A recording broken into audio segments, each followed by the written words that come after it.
Trollord Games. Join.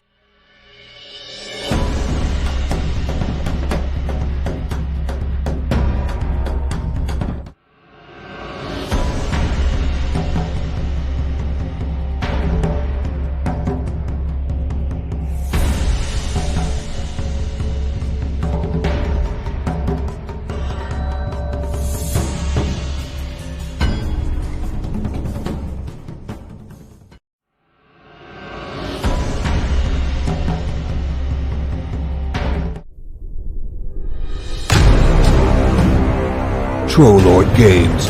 Join the fray.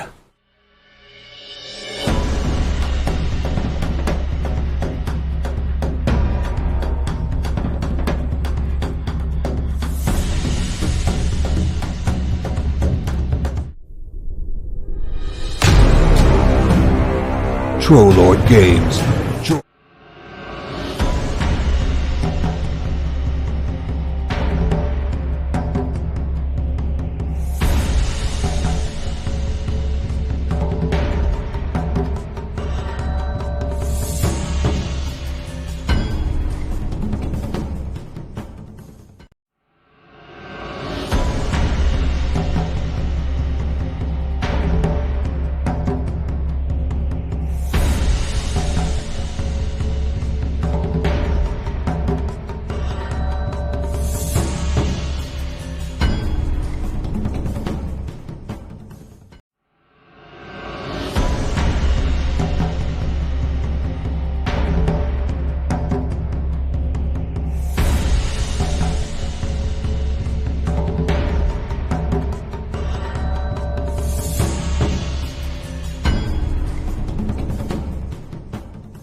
Say what? The Ulans are coming! The Ulans are coming! Oh, well, that's all right. Welcome, everyone, to the Pools of Narrheit, not the Poles of Narrheit.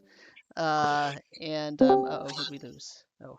And so, welcome to the game, and I am Sam. I am your castle keeper for the evening. This is session number 18, and the party has found themselves in a strange mine with a lot of dangerous things. Rekhmet almost died. Grimble almost died. I mean, they've all almost died. Anyway, let's have the players introduce themselves. We'll start with the person below me on the screen, who is Chris. Good evening, everybody. I'm Chris, and I'm playing Grimble Oathborn even, who is a warrior priest. Excellent. And Alex. Hey guys, I'm Alex, and I'll be playing Bert Longfellow, a halfling rogue. And Robert. I'm going in a strange order tonight, so we'll just keep random. Rekhmet Sourbeard, a Dwarven rune mark for as long as I can keep him alive. And George. Hi, I'm George. I'll be playing Jake Tildor tonight, Cleric of Durndale. And Matt. Good evening, ladies and gentlemen. My name is Matt. We'll be playing the Gnomish Primal Druid. And last but not least, Richard. Hi, I'm Richard Clayton, and I'm playing Maul, a Mist Elf, traveling from the far south of Arid up here to kill goblins. To kill goblins. And undead goblins. Undead goblins, blue goblins, any goblins I can find. Excellent. It's goblins, right? So that is a tiny recap. Who wants to do a slightly larger recap? They're in a mine, and there were some goblins. What else is going on?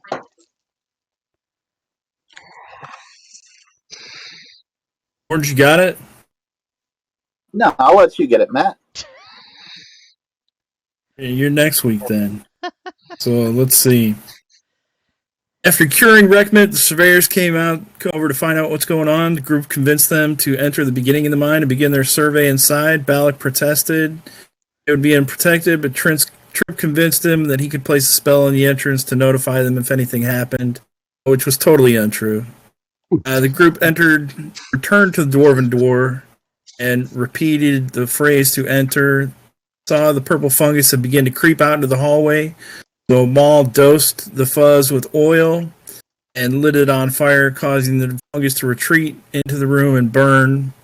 Bert ran up there and tossed another one inside the room, and we shut the door and promised to come back later. Entering into the furthest part of the mine, we once again heard mining sounds coming from deeper inside, and we could see similar piles of malachite in the sides room. Grimble the dwarf, leading from about 20 feet in the party, came up to a bridge and got shot by 4 arrows out of the dark, putting him down. Jake sprinted forward to pull him back and heal him. Grimble then approached more cautiously, hugging the western wall, and turned the skeletons with the prayer to the Allfather. The track led across the chasm, and sending the lightest of the party first. The party maneuvered across the bridge. After crossing, they encountered 5 skeletons trying to free a glowing green bastard sword. It was encased inside malachite, a big, huge piece of malachite in the wall of the cavern. Battling the 4 skeletons, we put those down while the 5th continued to try to free the bastard sword. For some reason, Grimble began helping to free the sword. Not sure what was up with that. Reaching a skeletal finger out, it turned and pointed at all of us except Grimble and pointed to the exit door like we were supposed to leave.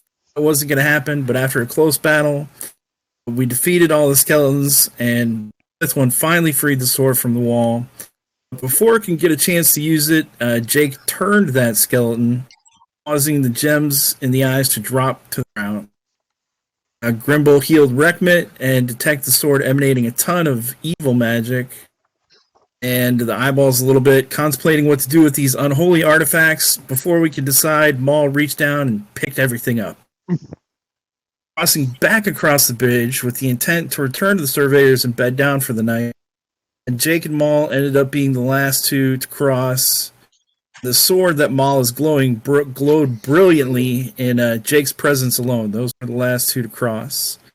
But we eventually went back across, made sure the violet fungus was trapped, and then went to the rooms to make camp for the...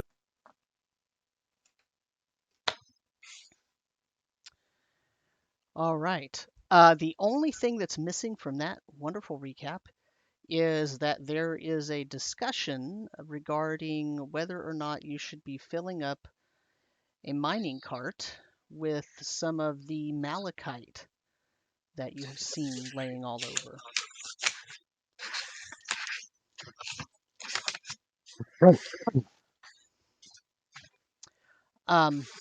But other than that, and I think that's an ongoing discussion. I'm not sure that there was any resolution to that in terms of a cohesive group decision. So we'll save that for later. So at the end of the session, you were back in the mine, and if I recall correctly, you're all staying in these larger barracks-style living quarters, and Balak and Rico are in here once they got their work done in that more northern room. Yep. And so you are going to sleep the night, or are you just going to take a shorter break to rest up? What's your plan here? Probably with the sleep. I think we've had a long, busy day here. Yeah. Yeah. I think a night of sleep is called for. Okay.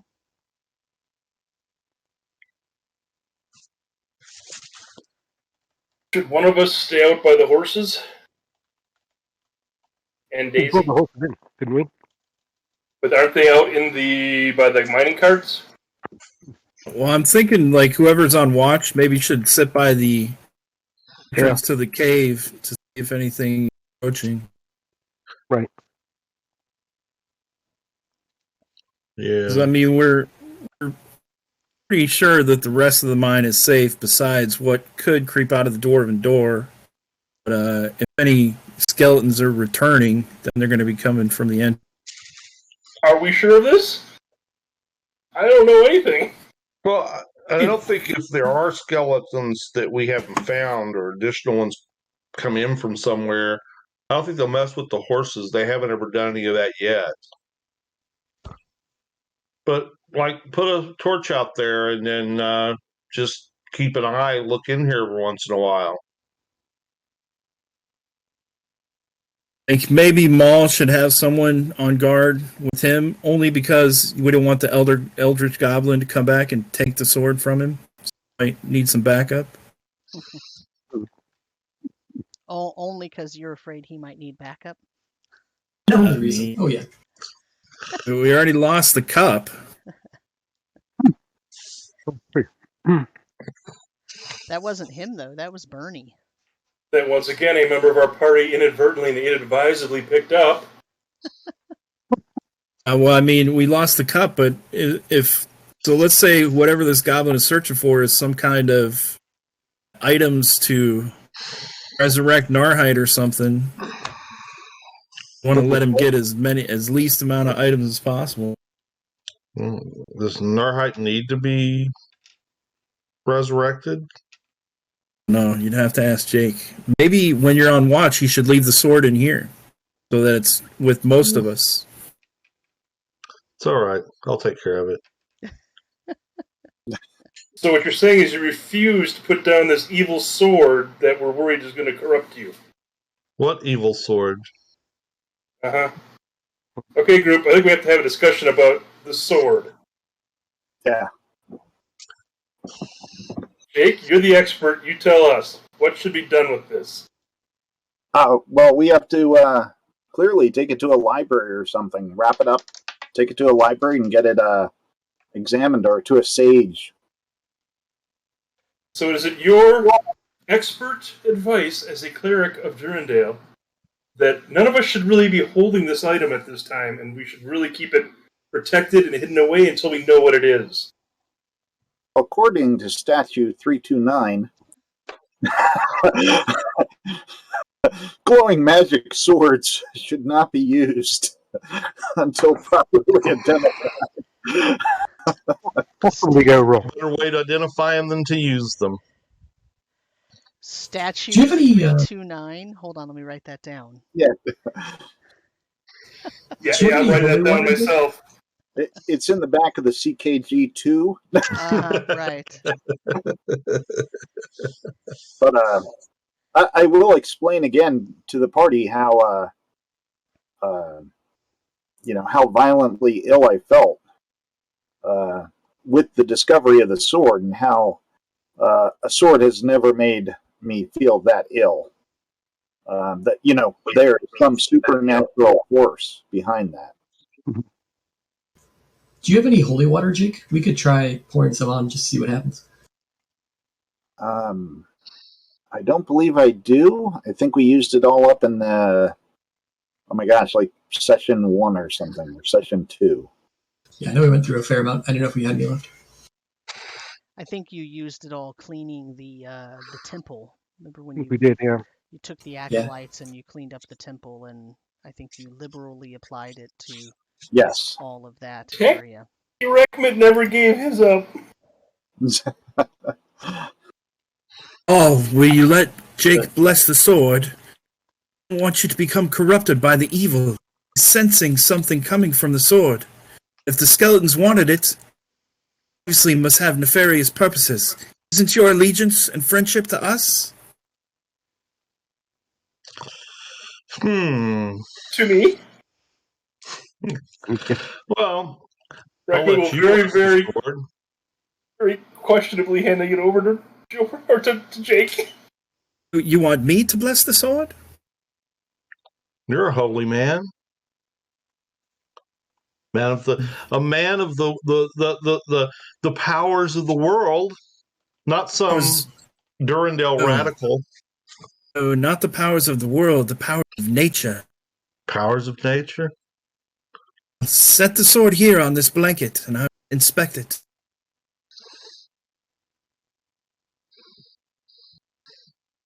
Lay out one of the first blankets.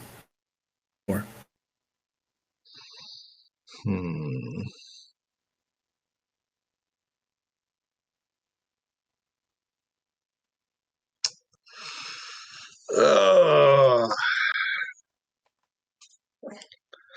I'll pull it out of my belt where I've had it stowed.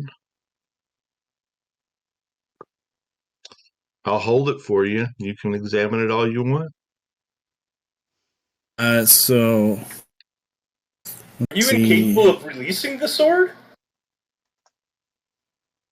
No, I didn't have. I was in my belt before. But can you actually set it on the ground? I want to see you put it on the ground. We'll all step back, but I want to see if you can actually put it on the ground and take your hand off of it.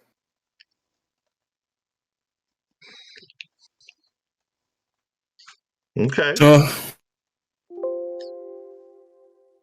while he's holding the sword, or if he sets it down, I'm going to reach my small little gnomish hand out to Jake. Please, give me the strength. Touch the sword. Sorry, what did you say? I said, hold my hand, Jake. Hold my hand. No.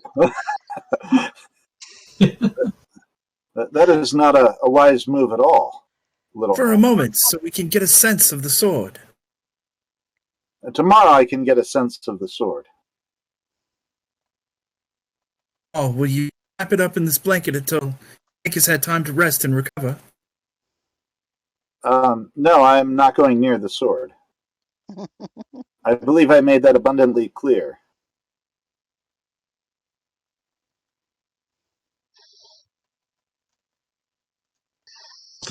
Since they're not going to examine it, I put it back in my belt. I'm going to cook dinner, eat, and go to bed. Okay. It's time to get some rest. What's the watch order? Let's say, did we set up a watch order? Actually, during that time, did I notice anything on the blade? Any etchings or anything? Well, how long? Wait, I thought you weren't going near it and you weren't inspecting it. From the distance I was at, though. There are We- some we can- etchings on the blade near the hilt, but you didn't get close enough to see what they are. Okay. If you want to, we can say that you did, but No, I wouldn't have gotten that close. okay. But I'm just trying to get an idea of description. I would have been close enough, but I'm not sure that I would be able to understand what they meant. Said.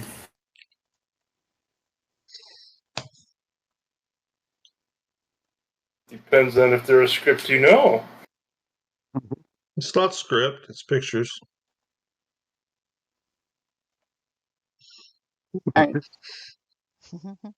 So I was willing to reach out and get close enough and touch it. As Jake held my hand, but I was going to inspect it. So, did I notice anything? Let me send you.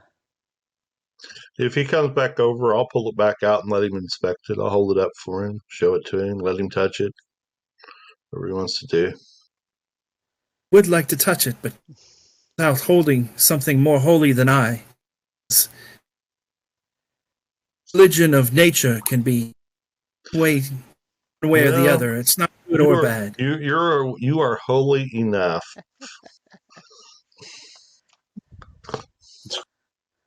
Let me.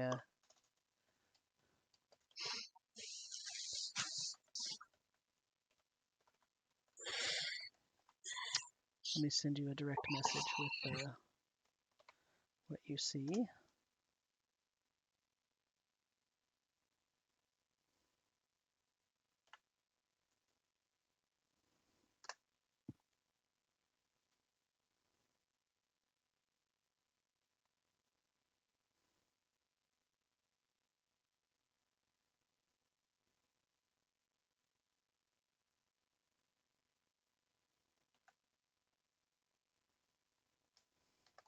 I'm gonna cook dinner and go to bed. I'll offer to take last watch. I'll take whatever watch they want me to. Somebody can put on. Denise, do you still have the or Denise? I was gonna say the sleeping robes. A sleeping nightgown that gives you a full night's sleep after 4 hours or something. Yeah, Swedish Simon that Leonese would hand that over. Leonese has that right now. Yeah, so we may want to determine if we want to do that in the future for someone who doesn't wear armor. Yeah. Someone like Reckman, maybe? I'm not saying I don't even think the Primal Druid wears armor, does he? Tripping yeah, armor? I do. Okay. Yeah, you can wear armor, just not metal armor. It's studded leather on. Okay, Actually, so Reckman has armor too, so I don't think we have anyone who doesn't wear.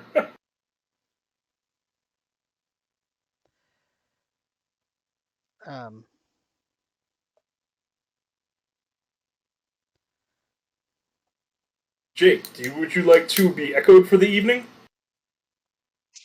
Sure. I will be echoed. Alright. Then I will do an echo rune upon Jake for the evening. Yeah, I forgot about that. Oh, yeah, it's handy. so what's that going to do for him for the audience's sake? Make me remember. I remember don't work that well.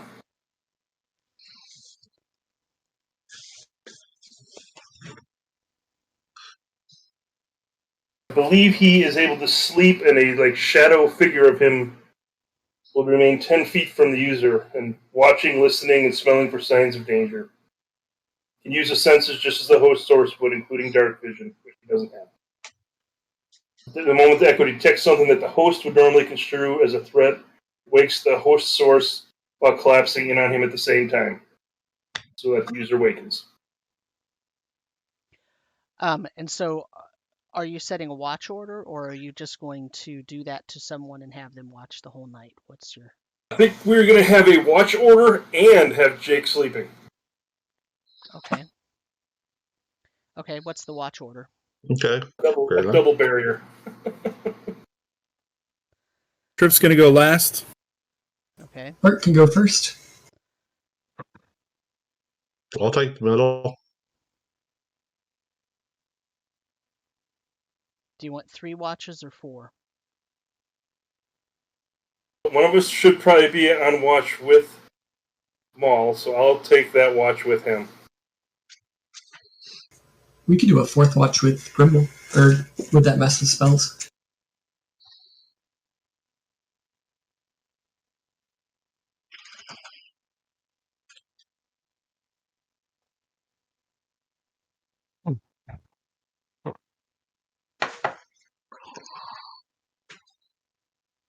So Bert, who's going to watch with Bert then? For first watch, I can, as long as it doesn't interfere with my spell. Members. What we can do is I can put it on you when your watch start, or when you go to sleep and you wake me up. Uh-oh. Yep, that works, but also rip. Okay, so Bert and Jake, Maul and Reckmit, Trip and Grimble. Yeah. Yep. Okay. All right.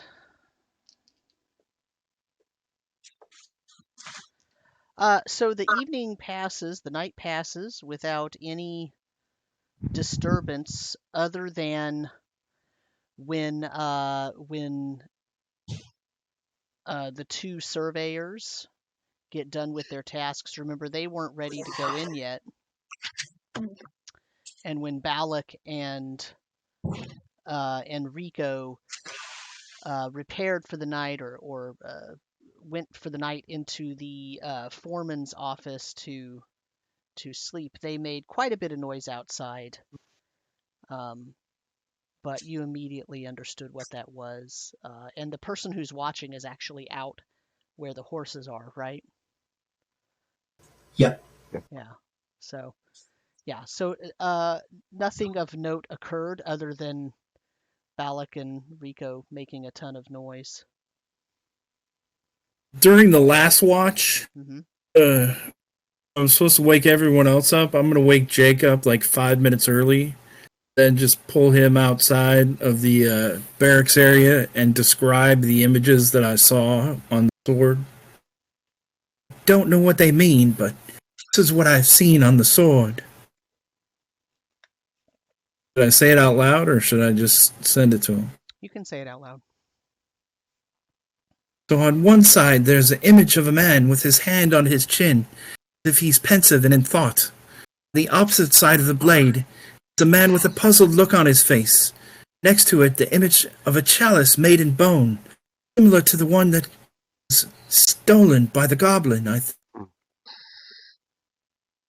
What these images mean. Means we got trouble, my friend. Right here. In River City? In River City.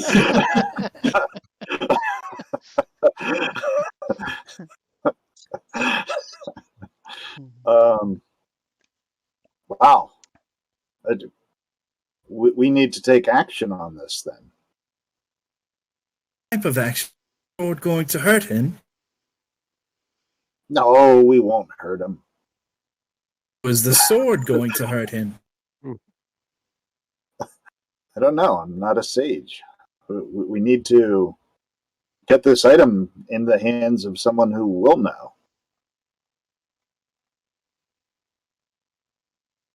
There's nothing more that we can do here. You wake the others and jump him before he wakes? I don't really care for that approach. It's rather cowardly. So we should, wait until we're all ready to discuss it and have a talk about it. We'll begin cooking some breakfast and wake everybody else up. Okay.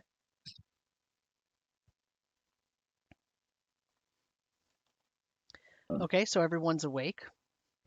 You're beginning to perform your typical morning duties. Anything special anybody wants to do?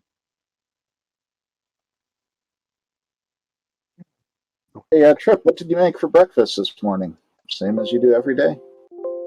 Lovely sausages and eggs. Wearing them very delicately in my pack. So, sitting down, I'll look over at Trip and do the, hey, Trip, please pass the sausage and the salt.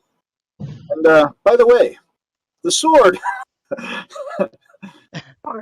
that strange symbol on. Trip was telling me about it this morning. Maul? Yeah. Not really strange. Well, to see a sword with any kind of etching on like that is strange. Depends on where you've seen swords. Well, I guess one could look at it that way. However, the situation still remains that in most of our experiences, we have not seen swords like that. Okay. So, rumors of many swords like this and stories, great tales of swords like this where I'm from. Once we're in great many of these swords were available.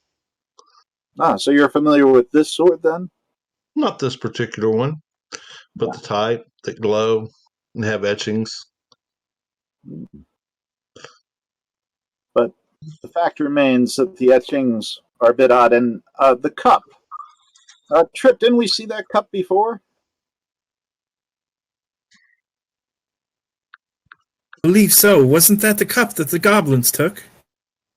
I believe it was taken from our former party member's hand. As I understand it, was found in a temple of Narrheit. Altar. Replenished, filled with blood on command. Cup is on the sword. I'm sure you would not want to hold it. You should relinquish it, my friend. Worry for your safety. I think your worries are are well meant, but misspent.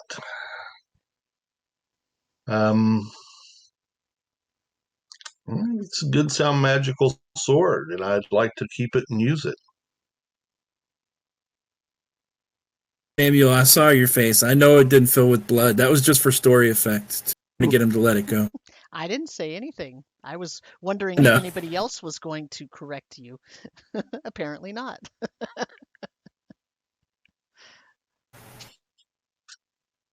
Sword is evil. Evil, I tell you. I Skeleton. don't believe it's evil. Maybe powerful, but it's not evil. You're getting a sense, is the sword talking to you? It's sentient? No, it doesn't speak to me, but it does feel powerful. I think there's more secrets it may reveal. Not really sure what the glow is all about, but I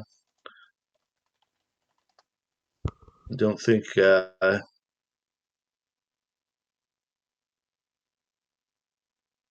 If the sword isn't evil, triggers it. if the sword isn't evil, why would it make our cleric feel ill? I can't think of another reason.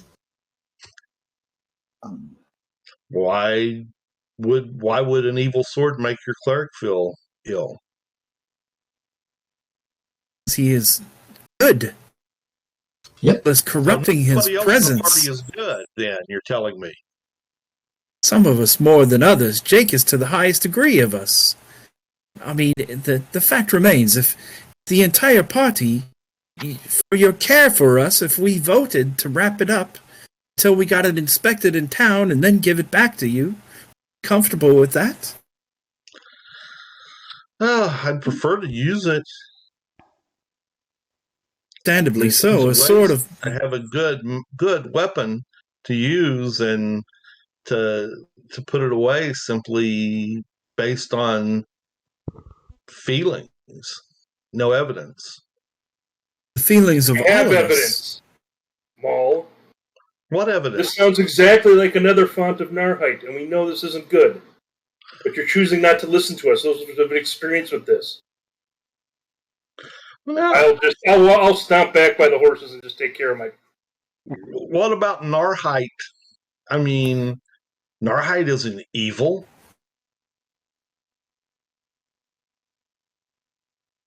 I believe he's more chaotic than evil, perhaps. He's not evil at all. Again, I believe he's more chaotic than evil. Right. He's not evil. He is chaotic. That's still not something we want to be messing around with.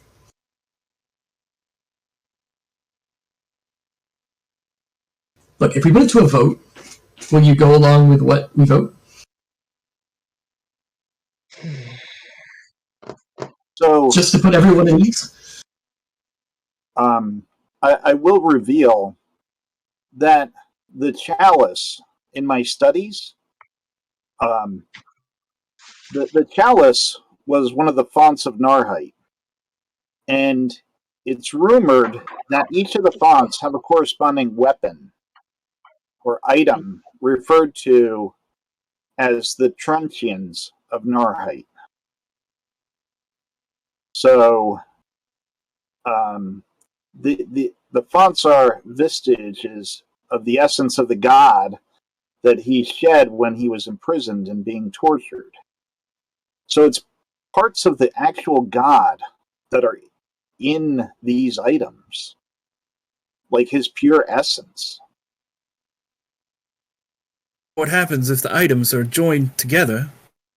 Well, the other part behind this is that it's also deals with his consort, Imbris, which is the goddess of pain.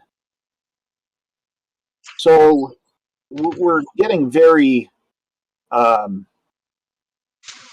we're getting in very bad soil here in multiple ways, because what may end up happening is our friend, or I mean that with all sarcasm, the Eldritch Goblin is probably looking for the other half that we have stumbled across. So what we have here is the cup of Narrheit disappearing, and now we've inexplicably came across the sword that goes with that cup. And we know that we can't hold it at this point. So getting into a sage to confirm this and to actually find a place that could hold this weapon, I think are dire to our quest. What was the last thing that happened when that goblin, the blue-skinned goblin, wanted the cup? What happened? Elephant burned. It did. And that's what we're looking at possibly again with this sword. So, while it may not be evil, the acts that it does bring about could cause great evil and pain to the people. Whether it's evil or not, it's the chaos that comes along with evil. Well, chaos doesn't proceed from evil. Evil can also proceed from laws and order. I think you're really conflicted with this. You're defending the sword, the item. You're not thinking about the people and the good at all in any aspect. This is troublesome in its own self. Why is it troubling? I mean, the sword's not evil. Explain this to you, Anyone that moves away from the centrality of nature and takes an extreme position, whether it be lawful, evil, good. What happened to the city the last time? You see the damage. Were you not there at the city? Did you not see the ruins that it was left in, the suffering by the people? I thought it was your own back that helped rebuild parts of the city. No. You didn't help rebuild the city? No? That was Reggie. It happens. Towns are burnt. That's part of life. It's the circle of life. We all have to suffer at times, and we take it and we move on. Spoken like a follower, the goddess of pain. This is getting us nowhere. I think we should immediately return to Endelophin, Jake's news, and have someone look at the sword before we continue exploring the mine. The matter is much graver than we originally thought. Thinking the same thing. Oh, will you carry the sword to Endelophin so a sage may look at it? Can we wrap the sword and put it in the cart on the way back to Endelophin? Well, that seems like a safer at least one. not release the sword. Let's take it to the city so we can find out its abilities. You may wield it in a more powerful manner.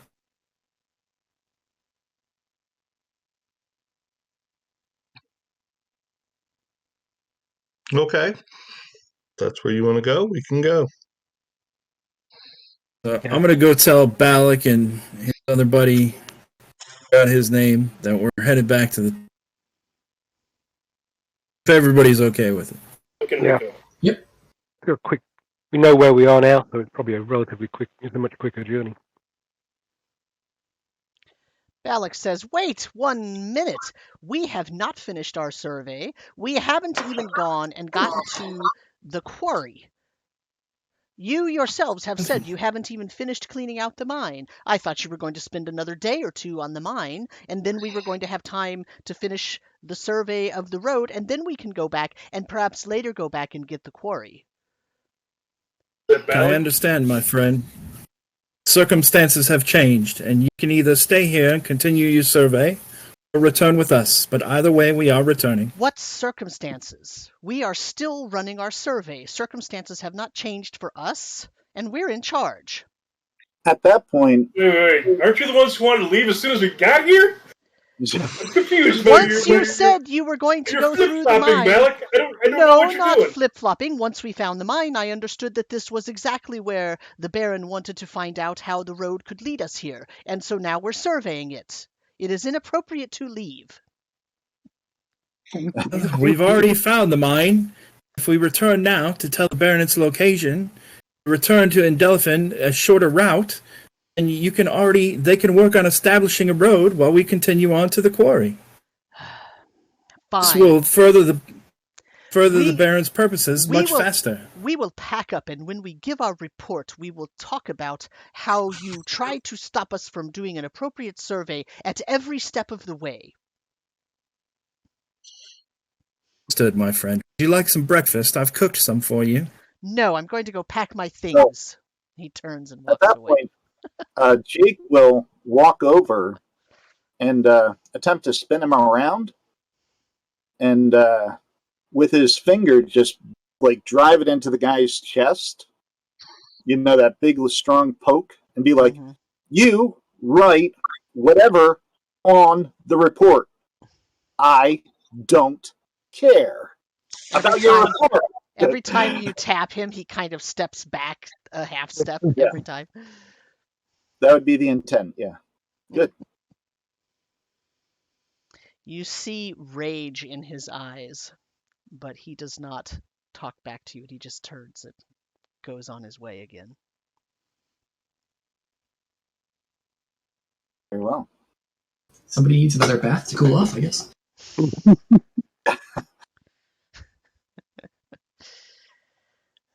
I hope this isn't the royal surveyor.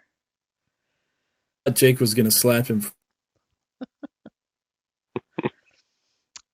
So anything else then? I guess you're going to pack up and go back to town. That's not what I thought was going to happen, but okay. Well, Rickman's going to grab a little bag full of the malachite at some point while they're all Bert will arguing and also yelling at grab each other. a couple of bags of malachite. Okay, how like, are you just going to fill a cart, a mine cart? What are you doing? You got to tell me how much, because I need to count. What do you think, Bert? I can't carry too much, so I can only carry a little bit. Yeah, I'm definitely going to fill. I got a couple belt pouches I'll fill up, but do we want to be sneaky or do we want to just haul it back? I was thinking of just grabbing some for myself. I say, Bert, we haul it back, we let him know, and if he says, well, it's mine, then we probably will have to give it up, but I don't think we should hide it from him. So just let him know that we found it as part of what we were cleaning the mine of the skeletons? Skeletons. Well, if we're going with that story and we're going to tell him how much we grabbed, then I'll fill up my sacks too. We're definitely going to tell him about this sword. Because we're upfront about it, I will fill up my sack. Oh, the pouch and put something in the couple bag. Tell him, Bert, I really don't want to go back to town, but I have a feeling we have to deal with this sword Narrheit crap situation again. And not hide this stuff from the Baron, because could go bad, so...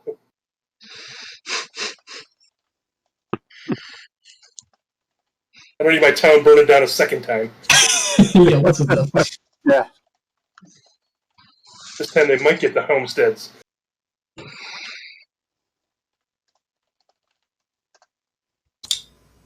Alright, so we are going to load up a cart with some sacks of malachite then. Just to be clear, Bert has no intention of declaring the belt pouches of malachite he has, but we'll tell him about the big stuff at least. Okay, so I need to know how much everybody's taking then. So Alex has 2 belt pouches worth? Yes. Grimble has a large belt pouch worth, plus whatever you could fit in the saddlebag. What he could fit in the saddlebag? Yeah. Saddlebag's way bigger than a large belt pouch. Right.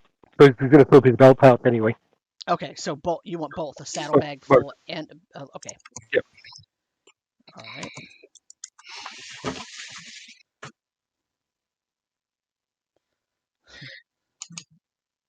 Trip is filling up one large sack and putting it in the cart, and he will fill up one small belt pouch. Okay, how much? Say that again. I'm filling up a large sack and putting it in the cart, not carried on me, and then one small belt pouch for myself. And I will fill up my large bag and add that to the cart. Once Reckman goes, that is a great idea, Grimble, and he'll fill up a saddlebag for him as well, so the horse does all the carrying.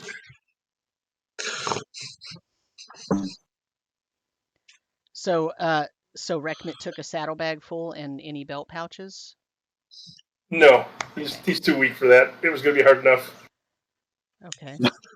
That's Jake? 11 what? Jake would not be taking any. Okay. Just out of his understanding of the contract. Or the Jake, agreement. can I feel one of your saddlebags? Jake looks at him and just shakes his head no. Like, I will no. declare it to the Baron, and if he wants to take it, he will take it. And then we'll have some more out there already. No, my friend. I'm He's going to pretty be sure upset he'll if take we it. didn't bring more back. Because that's the way these greedy barons are. They don't live by their law. They just live by what they feel like at the moment. So just to be clear, are you filling up a cart or you're just pushing one of the carts that you've put your bags in? No. We're putting it in the cart that the horses caught. The Oh, horse okay. pulled. Okay. Yeah, Bill no was mind pulling. Okay, got it. Got it. Okay. Just making sure. That's why I'm clarifying. Yeah. Okay.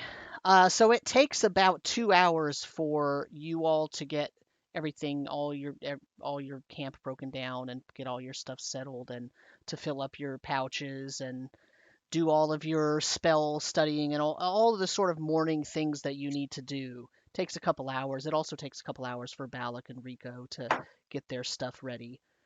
So that was early in the morning. So it's about 8 a.m. right now. So it's 8 a.m. on, just to give you the date, Frostig 19, which is basically like September.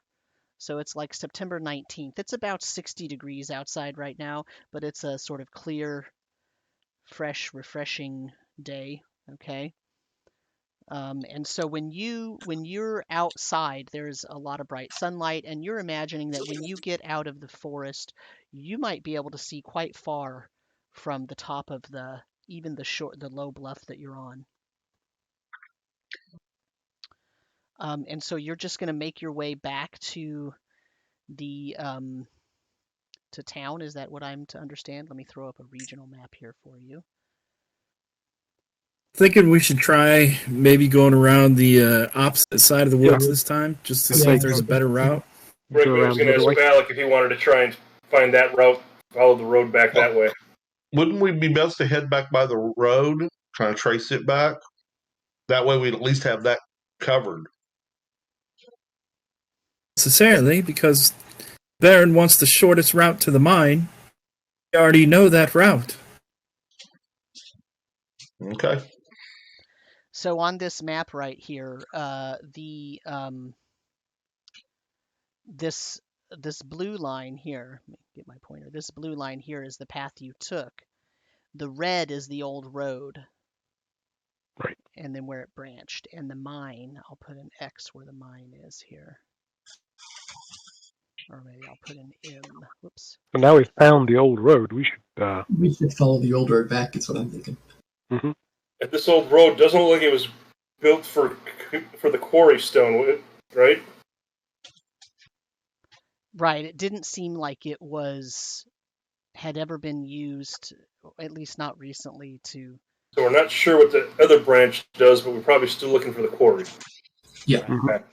Right. And as soon as we'll be back in town, we can ask the Baron, or actually, I don't know who we're talking to, but if they have information on where the quarry was located based on where the gem mine was, so we might be able to pinpoint it quicker.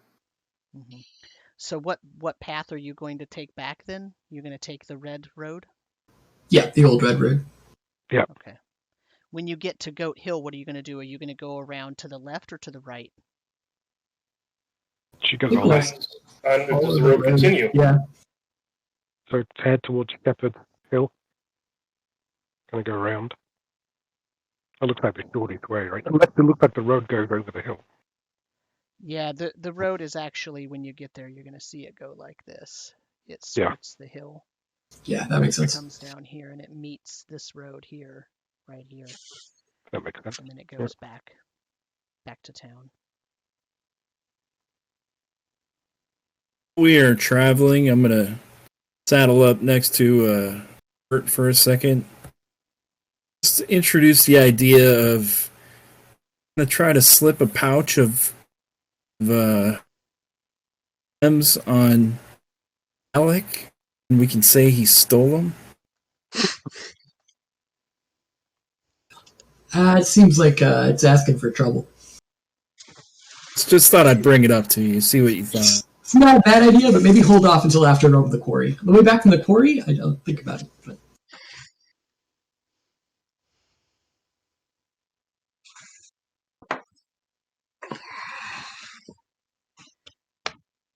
Just trying to make enemies everywhere you go. No, I mean, if this guy's going to tell on us, then if he gets in more trouble than we do, then we're out of trouble. What have you done that needs to be told on? Tell us all. He's going to tell on us for all kinds of things. I mean, he's already declared himself our enemy. Wow. Okay. No one has tried to make him a friend, but that's all right. What? I dried him off. I made him breakfast. He's just not very friendly. He came out of the gate being kind of racist. Don't be his friend. Talk to him in the friendliest tones. I'm not saying he's a good person. I'm just saying you're going to plant stuff on him and make the, that's pretty,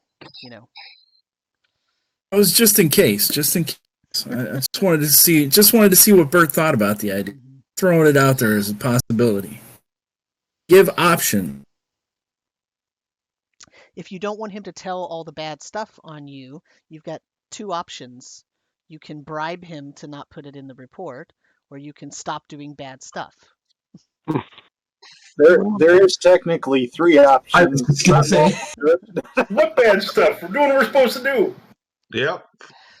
Trip is the one saying he's going to tell on us. We should plant some contraband on him. I don't know he's saying that, so.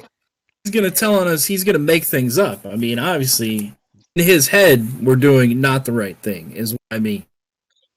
So he's going to come up with all kinds of things that we're not doing or doing aren't necessarily what we are really doing. Mm-hmm. He's going to do what he's going to do. Bear's not going to be happy we're back. We'll just have to deal with the consequences, and hopefully we can handle the sword issue. So what I need from... so are you going to have a marching order? You could probably go 2 by 2 on this road if you wanted to. Right, Grimble's going to be sensible and maybe not go up front. Say what? I know. I'm getting fed up of being... Grimble goes up, Grimble goes down. Yeah. All right. Should I assume that Jake would be in the front? Yeah, I can be up front if you want. We can do 2 of us up front. Well, remember the last time, I believe it was Jake and Bert were in the back of the party? Yeah, that's true. We want to be up front this time, right? Well, we're in the back. It didn't work out, so we'll try up front. I believe our kind DM left a picture of it up on the map where we both fell at the end of the red line. Yep. I didn't leave it up there on purpose. I just, it's just there from when we were there. So it's a trophy. Will be in either the third or the second row. In the middle somewhere.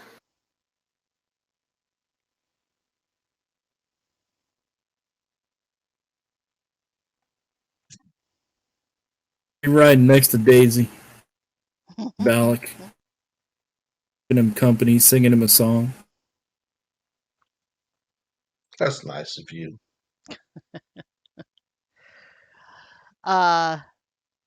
Okay, so you make it back to town.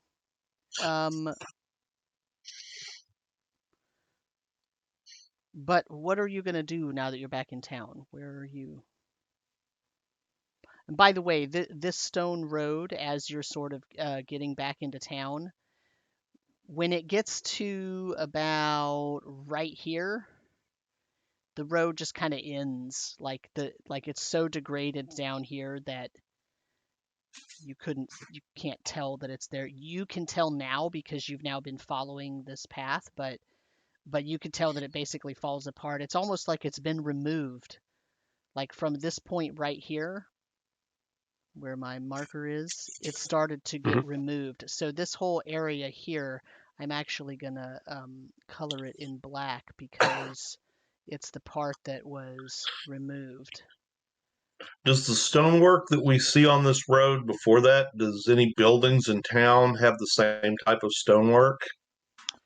No, but it has the same style of stonework as all the roads leading into and out of town, but with much larger breaks in smoothness. Probably, like, it's a much more ancient road. It's had a lot more damage. But when we get to the main road there, or the clearest road there, Mm-hmm. the Two Shepherds Hill Road, we'll want to put a rock cairn right there. Yeah. Build that up, take half hour or whatever to build the rock cairns. We know where it was. Okay. Yeah, to mark it. And that As might we give travel, that would give Balak and Rico maybe a little time to make sure whatever they got to do to mark their marking, so they know where it is too. Okay. we're traveling down that road. Can we see the what was the rock? Did it make a goat head? Mm-hmm. You looked at it the right way. Do we notice if that looks the exact same? Nothing's been messed with. I mean, you're about a mile from that point, so you don't. Okay, yeah, necessarily never see mind. I was just curious how. Yeah.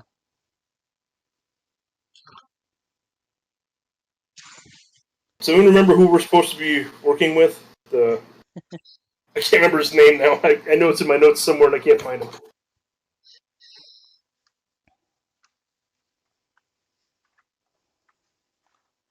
Full time. So are we riding up to the city now? I think we should take the sword to the Baron. Mm-hmm. The We'll Baron. see the Baron first, right? Or the Baron's representative. That's your time. Get a representative. We were approached by someone from the temple, though, right? It was like the head of the guards or something. His name is Captain Tressel. Captain Tressel. That's who. That was it. So, this news should go right to the Baron, but as we got to Malachite, he'll go straight to the Baron. As we get it to the town, I'll offer one of the kids a gold piece to. I'll write a quick message and or give the kid a message saying that and I was just looking for my notes on the owner of the the temple. I'd like to have him come, Alistair, about the sword. And I give the kid a gold piece. Come to where? Where are you calling him to? To the Barons. To come with all haste. Okay. So you're gonna go to all of you are going to take everything into the Baron's castle, or are you going to stop at Reckmit's homestead first and drop things off?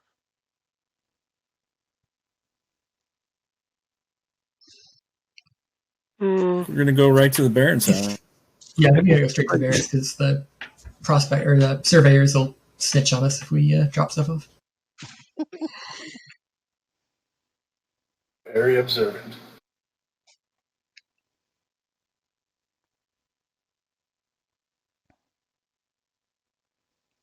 Okay. So you get to the gates of the Baron's manor here, his castle, right here. And you can ask them to summon Captain Tressel, or that you need to see Captain Tressel.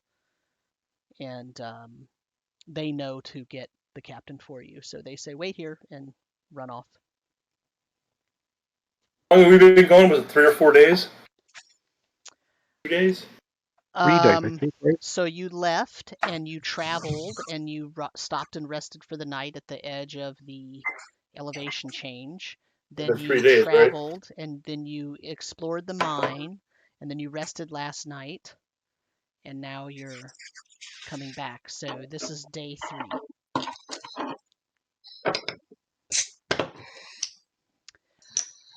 So a few minutes later, Alistair comes walking up the road, and he says, Jake, it is very good to see you. I was worried. I knew the task that you were sent on was quite dangerous. Indeed, it was. I give a slight bow to him, and the sign of a respect, and kind of do the. We have the item that I mentioned, pointing over towards Maul. He says, let's go indoors with the captain, and then we'll do an evaluation. And Alistair greets everyone in turn by name. And he puts his hand on Rekhmit's shoulder and he says, Rekhmit, you look unrested. It was a rough time. I'm not a fan of purple right now. I see. Not quite sure what that means, but I hope that you get rested in the next few days. He kind of stares at you for a few seconds and then moves. It's probably going to take a little while to recover from it. Still pale and burned arm. So a couple minutes later, a couple of guards come out and say, Captain Tressel is in his office. We will take you there. And they turn and they start walking. So I'm assuming that everybody is following them. Are we taking the horse? Pull the saddlebags off and stuff. How does that work? Say that again. Are we able to take the horses with us, or do we have to take the saddlebags off and stuff? You can take the horses and the mule and the cart right in through the main gates, but you won't be able to go into his actual office with them, obviously, because it's an office. But you can tie them up outside, and nobody's going to mess with it in the courtyard of the castle. When we do that, I'll make sure to take at least a handful of the malachite out of the saddlebag to show them. Okay. We'll know what we have, or at least what I have in the saddlebags. Okay. So the we can actually look on this map here. It's going to get all grainy when we go into it, but he's in this building back here. Mm-hmm. And so you can tie your animals out right here in this area, and you can just go into that building. The guards let you in, obviously. And once everybody is in, he shuts the door. The captain's in a largish sort of meeting room, so it has a couple of big tables in there. There's chairs for everyone plus, right? So it's it's not set up just to meet with you, but it's a meeting room for a large group of people. So yeah. He says, you are returning sooner than I thought. What have you found? Does Balak and the other guy come in with us? Oh yeah. Oh, well, cool. No. Say that again. Of course he will. Yeah, of course. Pain. Jake, do you want to be our spokesman, or do we want to have speak to Captain Tressel about the issues?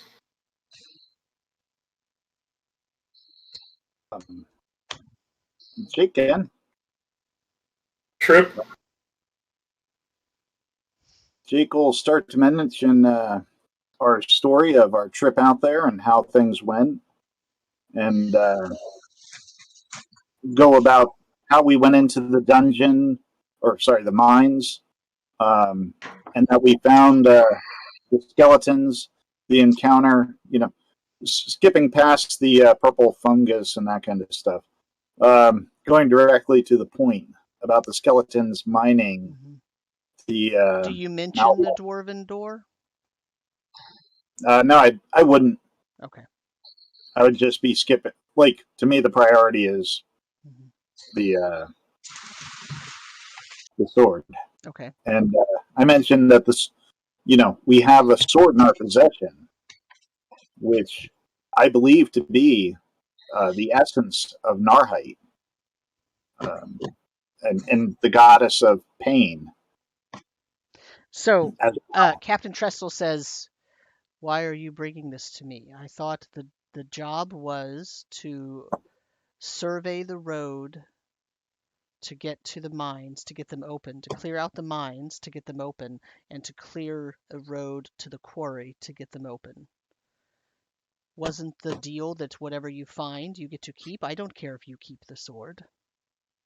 The sword You may not, but you are not the Baron.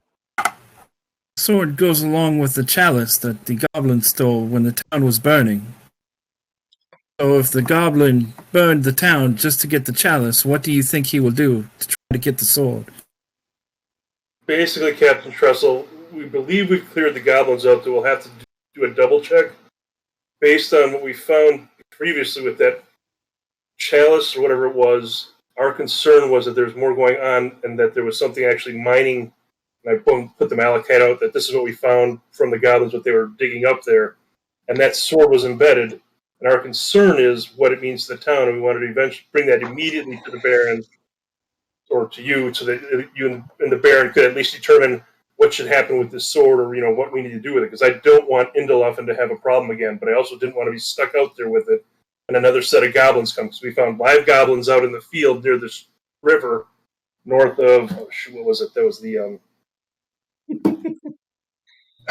Hollow can't Forest. remember now. Where's my map? The Hollow Forest. Yeah, it was the one forest, and we had there's the one bridge up there. The Hollow Bridge north of the Hollow, or by the Hollow. Yeah. But you have Alistair with you. That is due to Jake to do an evaluation of the sword as quickly as we could, so that we'd have more information for you to present to the Baron, and then we could, based on all that comes up, we can head back out and continue on. We believe that the sword brings great danger, often in the area around it. It to be determined by the Baron what he wanted to do with it. Very well. I will take Balak and Rico. We will go make a report to the Baron. You can stay here, and so Alistair has or has not evaluated this yet. He can fill you in on that himself. Well, he hasn't evaluated it yet. Right. Okay. I'm saying So you don't have to. you didn't take time to have him evaluate it, right? He just showed up. So, right. Yeah. So he steps forward and says, "I have not made an evaluation of the item." Yeah. Captain Trestle says, "Very well. I will go inform the Baron of the situation as you have put it, and he will come if necessary. Otherwise, I will come back." And he turns and goes, leaving you all alone in the room with Alistair. It's almost lunchtime. Do you think the servants could bring some lunch down for us while we wait? He doesn't reply. He just keeps walking. And you guys really want to help this Joker? Making a good impression again, Trip. It's not helping him, Maul. It's getting paid for a job. We're doing a job. This is Reckman's home. Jake, too, I believe. So, I'll talk to all you guys and say, because we came back early, we probably should forgo the gold pieces for the day travel down and the day travel back, seeing as we're interrupting the actual plan and mission. So we should definitely put that out. The question was, Maul give up the sword for them to take it, or? Well, for Alistair to evaluate. You're in the room with Alistair. Presumably Jake called Alistair so that the sword could be evaluated. That has not proceeded yet. Was Alistair going with him to give a report, or no? No, Alistair stayed with you. So we can start looking at the sword now, presuming Maul wants to relinquish it. Sure, I'll pull it out. I'll offer it to him. Alistair doesn't touch it. He says, "Can you set it here on the table?" And he sort of rolls out this velvet kind of cloth. Sure. I lay it down. He starts inspecting it. He doesn't ever touch it, but he's inspecting it, and he takes a loop out of his pocket, a jeweler's loop. He starts looking. He says, "Can you turn it over, please?" Sure. I'll turn it over. He inspects the other side. He inspects each side for about 15 minutes. Then he asks you to turn it. Then he inspects it for 15 minutes. Then he asks you to turn it back over. Okay. 15 more minutes. Then back over again. So he inspects each side twice for about 15, 20 minutes each. So it's a good 2 hours, right? Well, Like all told, right? So from the time you entered the gates, it's a good 2 hours. He's spending at least an hour evaluating this sword. And he says, Maul, do you mind if I set the sword to fire and ice and holy water? I wouldn't think those will hurt it. Go right ahead. Excellent. Can you hold it with the blade out in the air? Sure. He takes a little vial of fluid and he reaches up and he starts right at the top and he pours the fluid so that it runs down both sides. And as it gets about halfway down the blade, it just starts sizzling and it turns to steam. He says, He takes out a little stone bowl, and he puts some different herbs and some kindling and whatnot in it, and he lights it with a little piece of tender flint and steel.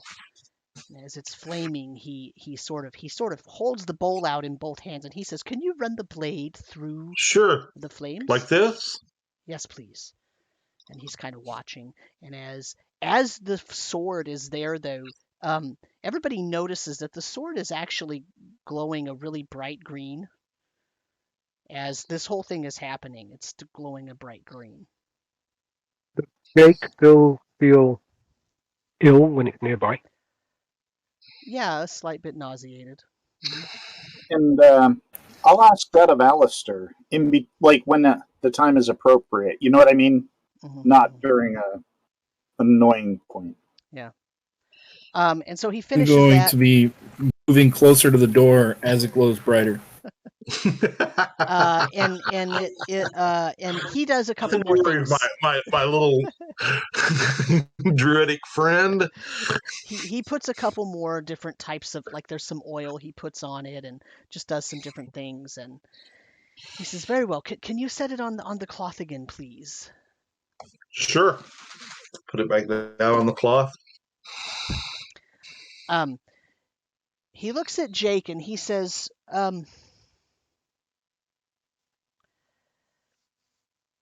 "Would you like to do the test, or would you like me to?" I'm like, the test? "Yes. Do you want to touch the sword?"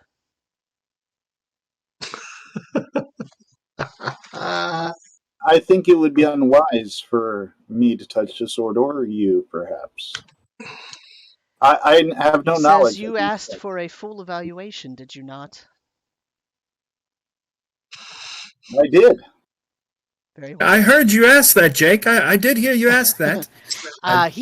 He looks at Maul and he says, "Maul, can you please hold the sword horizontal to the earth, to the ground?" Okay. I'll pick it up and I will do that. At a comfortable angle, not knowing how long he's going to make me stand like that. He says, "Please do not." He says, "Please just hold it there and do not move it, no matter what happens." Okay. Okay. And Trip is going to open the door a crack just to make sure it doesn't magically seal on us. Alistair takes his palm and he puts one hand like under where the blade is and one hand over where the blade is, and he slowly moves his hands like this. He slowly moves his hands closer together until basically they hit the sword at the same time. And then he yells, "Ah!" And he like moves his hands. And he says, "Oh, it's okay, it's okay, it's okay."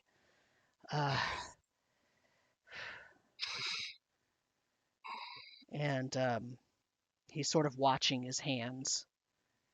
He says, "That was painful."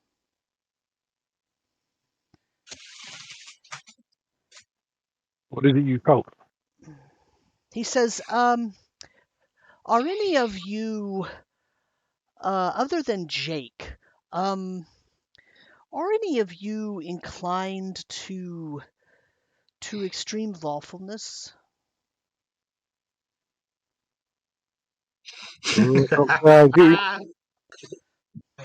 Trip is a pretty good guy. I'm lawful neutral. I will raise my small hand and be like, well, I tend to try to choose to do the right thing most of the time. He says, I need for Jake and I to leave the room, but I need you to stay in the room. And I would like you to observe just for 5 minutes. Everyone else can stay as well. But you must be in the room while Jake and I leave. With Maul? Yes. Don't worry, little man. I did make you breakfast this morning, Maul. You did? Breakfast for everyone. At last watch. Jake, you will you come out outside with me, please? Alistair says. I leave. So as Jake and Alistair leave, everyone who's looking at the sword, you notice that once they're outside for a few seconds, once they've walked away for a few seconds, the glowing sword goes from glowing a really bright green to a sort of, it's still brightly glowing, but it's more of a dullish green color. And you can actually, if you're looking at it at the moment where Jake and Alistair walk away, you see the tone of the glow change to a more dullish green. Even though the light it's shedding is still bright, the tone is different. I'll walk over and slap Maul on the shoulder and says, well, after the testing, did it feel powerful in your hands while it was going through the testing? So Trip, as you think? as you get closer, as you get close enough to actually touch Maul, your stomach starts kind of tightening up and turning a little bit. What did you think, my friend? After about sausages. After about a Bring minute. back up. after about a minute, Alistair My hands looks tired from holding this thing like straight out for this long. Alistair That's looks what at I Jake think. and says, "Let's go back in." But yeah, from the glow, I don't think you better touch it. I was just coming to check on you. I'm concerned about your welfare. If you want to tell them you did and act like it hurt your hands, so they think you did, go right ahead. I won't tell. He didn't tell me to touch it. Happens now. Actually, I'm going to go back over by the door. So Alistair and Jake come back into the room, and Alistair says, "Thank you. You can put the sword away now." I put it back in my belt. Was there a change when we left? Well, yes, Yes, a much lighter, duller shade of green. Until Trip approached Maul, and then it brightened up again. No, it stayed the same dull green. I just got sick. Oh, I that's think. right. You said got sick in the stomach. Sorry, my bad. Yeah. So I don't know that. I mean, it still was as bright. It's just a different shade of green with Trip than it was with Jake. Or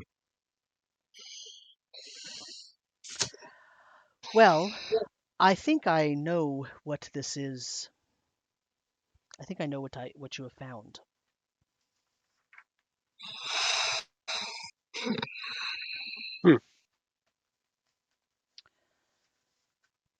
And I believe I know what it's doing, at least a little bit. What I think you have found is called the Truncheon of Certitude. And the Truncheon of Certitude is a weapon of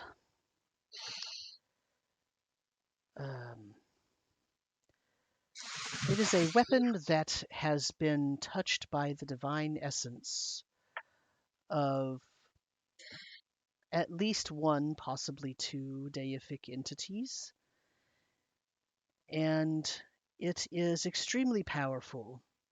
And this particular weapon, I believe, is set to do particular harm to lawfully bound creatures. That is, those with a bent and attitude and philosophy that would tend for them to have strict codes that they follow and rules that should be followed, and The despite troublemakers. despite good or ill, it does not matter good or ill. This sword will damage lawful creatures, good, neutral, or evil. Because the certitude portion of it is what is determining its aim, and the certitude is the lawful attitude of the target. That is why Jake and myself feel a bit ill in its presence, because it is sensing our presence and it is indicating to the wielder that a lawful a lawful attitude person, a living being with a propensity to follow the rules, is near, and it would like to test that certitude by damaging. Master, do you think it's wise to carry the sword with us? Know that certain things have been afoot in the land.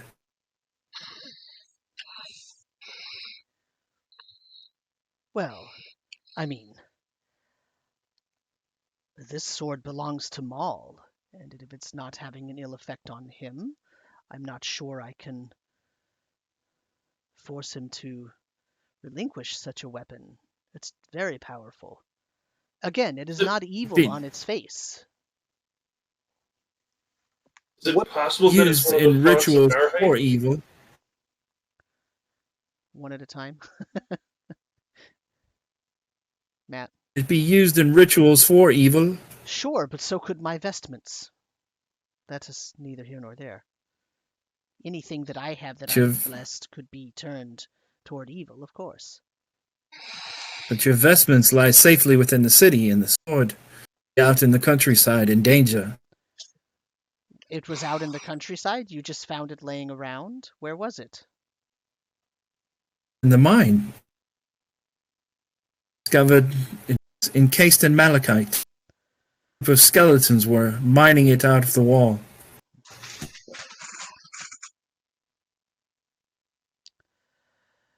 The sword is definitely chaotic, understand.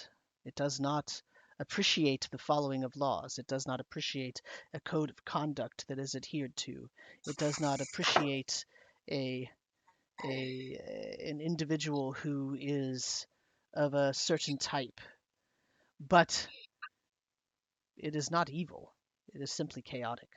And as long as it is controlled, if it is used in a controlled manner, well, let me put it this way. I cannot force Maul to give up the blade.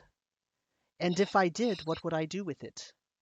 Such a weapon inside the halls of the House of St. Luther would wreak havoc. I would rather Maul take the weapon far away than to leave it with me. Considering what has happened to the town, considering the destruction that occurred to the abbots, if we were to take that sword into the House of St. Luther, I fear the goblins would come and try to take it away from us and destroy us in the process. So the Any best way thing to is purge the sword of its evil essence? Kill all the goblins with it. Any way to purge the sword of its chaotic essence? Well, you would have to destroy the Is there any way to sword purge itself. Jake of his lawful essence? Jake is a person, not an object. You think you can control the sword, Maul? I believe I can. So, Rekmit, what were you going to say? We've interrupted you a couple times now. I was just going to ask if it was possible this is another font of Narrheit. Well, what do you mean another? There are several fonts of Narrheit. The abyssal Canakin that your companion Bernie had stolen was a font of Narrheit. The fonts of Narrheit are there are many of them. It is unknown exactly how many, and where they are is unknown. This is a weapon. The fonts are neutral items. They aren't weapons usually. They're usually chalices or horns or some sort of utilitarian object. Truncheons are weapons, and it is generally thought that each font of Narrheit has a corresponding truncheon.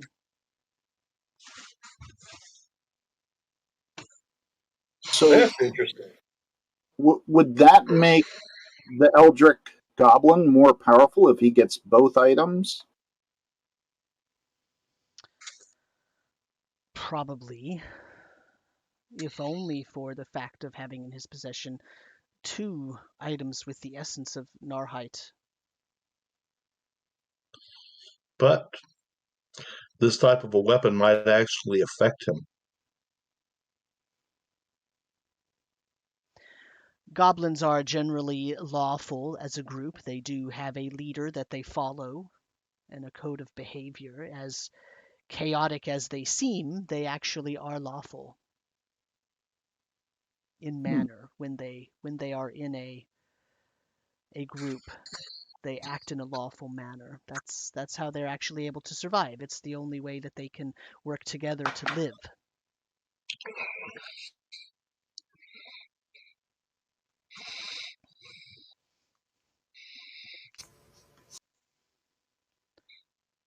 So what is your suggestion for dealing with this?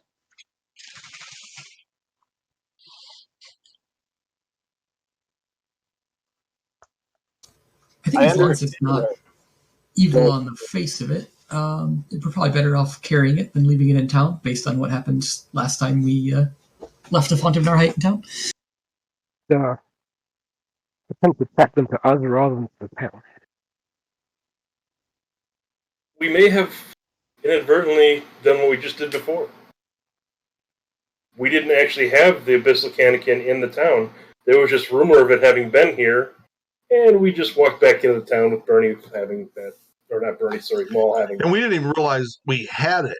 I mean, we realized we had the cup, but we didn't realize that it was that. And honestly, I set the backpack down to get into the fight, so it wasn't even guarded. Well, we weren't even trying to protect it. But now that we know, yeah. But now we're aware, so we will have to let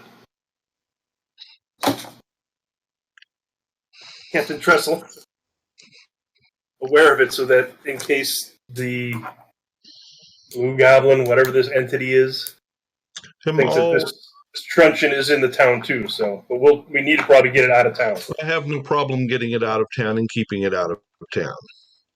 I have no need to come to town. Yeah. I'll take Alistair's advice. Say that we should pack up and get out then. After Captain Trestle comes back, of course, because we are in the waiting room right now. But yes, we'll also inform them we need to get this sword back out of town. We'll go back to doing our job. Carry on with the exploration, and maybe they'll help in the mine. Who knows? We'll just have to be ready to be attacked, because they're probably going to come for it. Which I guess is exactly what Maul would like them to come for it. Yes. So anything else you want to talk about or get your story straight or anything before the captain comes back? What do we want? How do we want to approach with respect to the Malachite? I'm willing to put it all out there for him to make the determination of if it's all his or if it's spoils. But I don't want to try and hide it from him. We're already going to have enough trouble from these freaking surveyors. I don't think we have to worry about I mean, yeah, I think we just tell him. I think we already got our answer when he said, "Don't talk to me about swords. You found it in the mine; it's yours." Which was what some of us had interpreted their words to mean when we were at the mine, whereas some reason some other people interpreted that to mean that nothing in the mine should be touched. Nothing, just the It seemed like pretty clear to me. story of the mine. Question. Point of order. The Dwarven door. Don't mention it. They're going to find it, I suspect, when they go in, so it's almost like we should at least let them know that we're exploring that portion because it is attached to the mine. No. What does everyone else think? You're casting card right now, Mal. We haven't mentioned it yet, so I think we should explore it, clear it out, and about it. We mentioned if we found like a Balrog in there or something. Hey, by the way, we found this dwarven door, and we went down it for a little ways. There was like a Balrog. We came out, so you might want to send some troops up there to deal with that. I'd rather go back and clear it when we don't have the surveyors tagging along. So I almost want to go do the quarry, finish our job, get rid of them, and then go back and do it. You wouldn't have to look after the surveyors. Maybe we hire some guys. Just low-level whatevers that we can hide around town. Take these guys to the quarry, leave those guards there with them, then we can go back to the mine and do what we need to do. The other thing we got to if we mention get to the quarry and we have to kill some goblins, we'll kill the goblins, and they'll feel safer with their guards around them while we're killing the goblins. The other thing we have to relate to Captain Trestle / the Baron is the state of that the bridge, that it's very unstable. So they're aware of that. We want to give them all the information about the mine and its state as we can. Because there's a couple doors we didn't get opened as well, correct? Or do we eventually get them all open? We got them all open. Okay. But those are things I think we need to make sure we let him know about, because since we did come back here inadvertently with the sword because of our concerns with respect to the whole issues we've been finding with Narrheit, but at least give as much information about the mine as he can have now, so for preparations for when he wants to send a crew up there. Anyone have a problem with that or disagree with that? Nope, seems fair. So what are you doing now? So the captain comes back.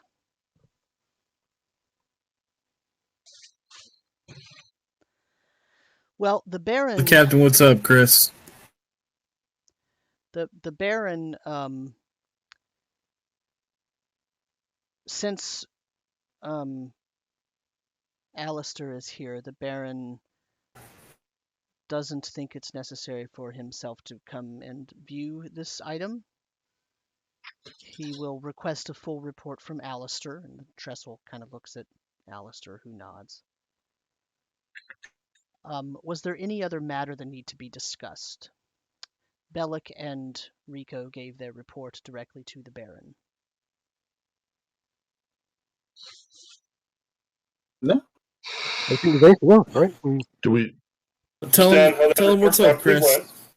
We want you to know about the state of the bridge that was in there across the chasm, that it's in very unstable condition. There's currently still quite a bit of malachite laying on the floor that the goblins had knocked out. We think we have it all cleared, but we need to make another quick run through there to make sure there isn't any other goblins sticking around there. And we need to go find the quarry. So we need to know what Baron's disposition is about the malachite that we picked out of there, because it's, in our mind, a weird situation where it's malachite from the mine, from gems, but that we picked up as a result of the goblins, and we don't want the Baron to think that we are trying to take something that is rightfully his. You don't want to step on toes. The Baron will approve of 1 full cart of raw malachite for you to remove from the mine. Anything over that, he would request that you leave for the miners to retrieve.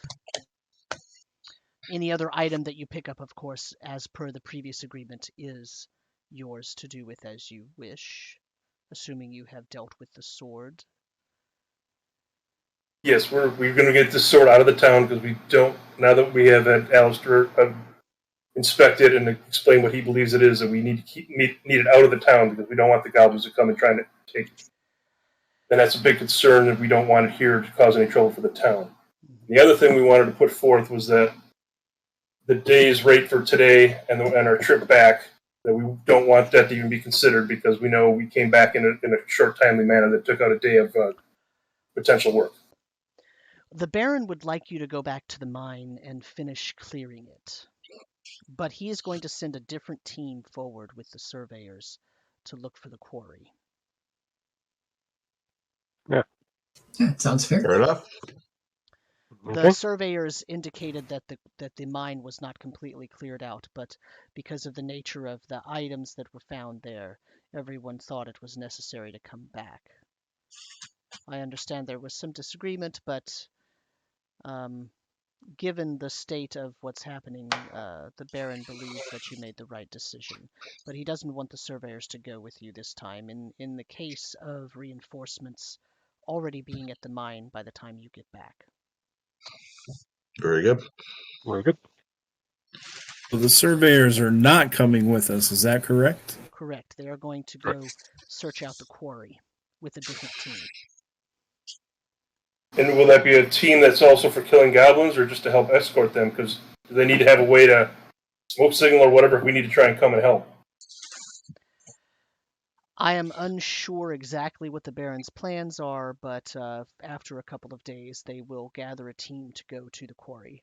I suspect he's going to send a couple of guard units up to inspect that area out where you met your initial goblins this time and out beyond that bridge. He might just send a repair team to repair the bridge before we look further for the quarry.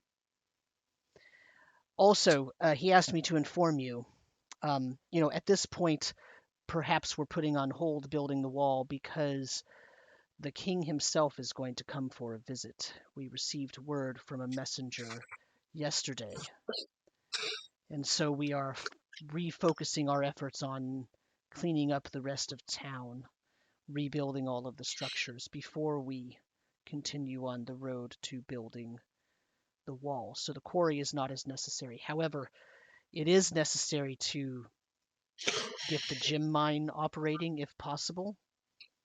So that has now become the main focus for your team, and everyone else will remain behind and work out how we're going to clean up the town. And in 3 weeks' time, the king will be almost here. So there will be quite some fanfare. Out of curiosity, out of game, does the king live on the island also, or no? Yeah, the capital is north. It's in the northern part of the island.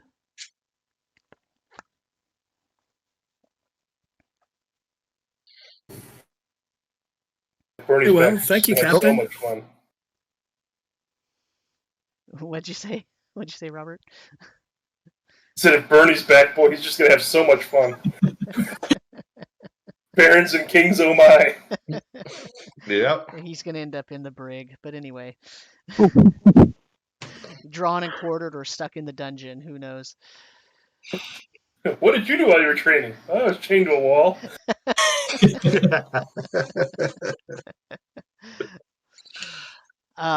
Okay, so we're in town. So all of that. So that's done. The captain will leave once once you've said your piece. If there's nothing else that you have with him, he'll leave. He'll take Alistair with him. And you can gather up your things and go about town, or what? I'm not sure exactly what you want to do at this point. Do you want to rest? Do you want to go back out to the homestead? Do you want to try to go to the money exchanger to change in your gems, or to try to figure out how much money all that's worth, or what exactly is your plan? You want to Should head probably- right out of town right now and go right back out to the mine? There's no Did you point say that taking we all the- have about a cart's worth of gems? Yeah, Absolutely there's no point in not. holding that Not about. even close. No. No. A cart, a mining cart, can hold. Yeah. We got like 3 pillowcases full. You know. A mining cart can hold about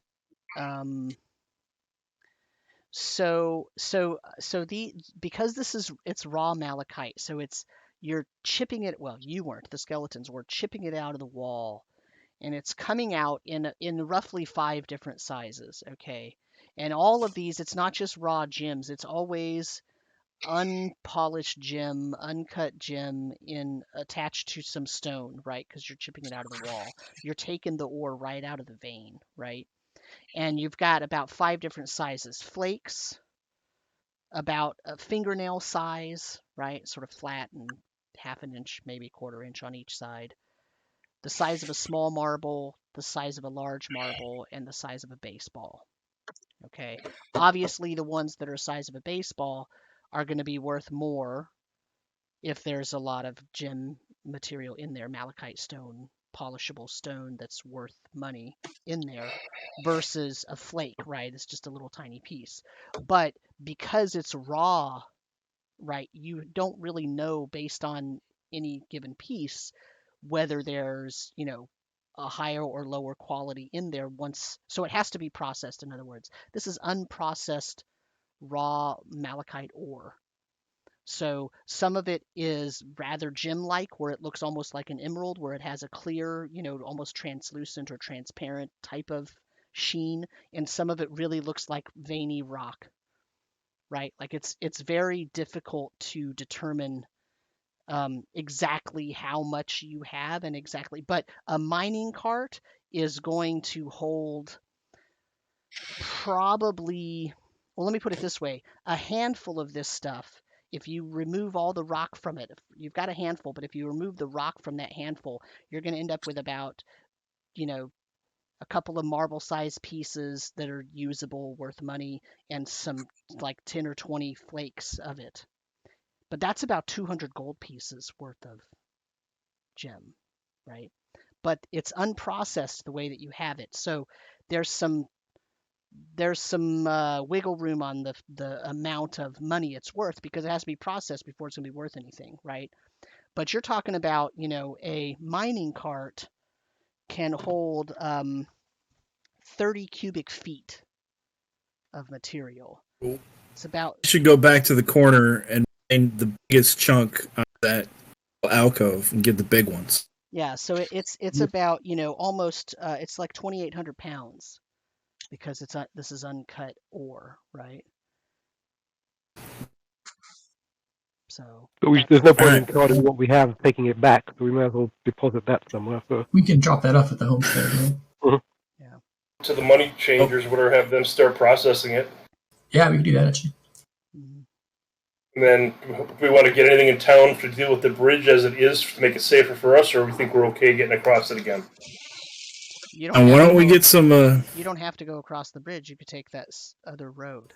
Yeah, we can go the road. No, I'm referring to the bridge inside the mine. Oh. The track bridge that was like we almost fell off of. Yeah. That's the only one I'm probably concerned about. Probably buy a couple ladders, strap them onto the side of the cart. Mm-hmm.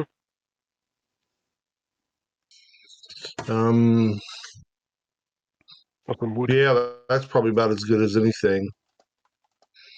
Because you could also kind of strap those to the rails.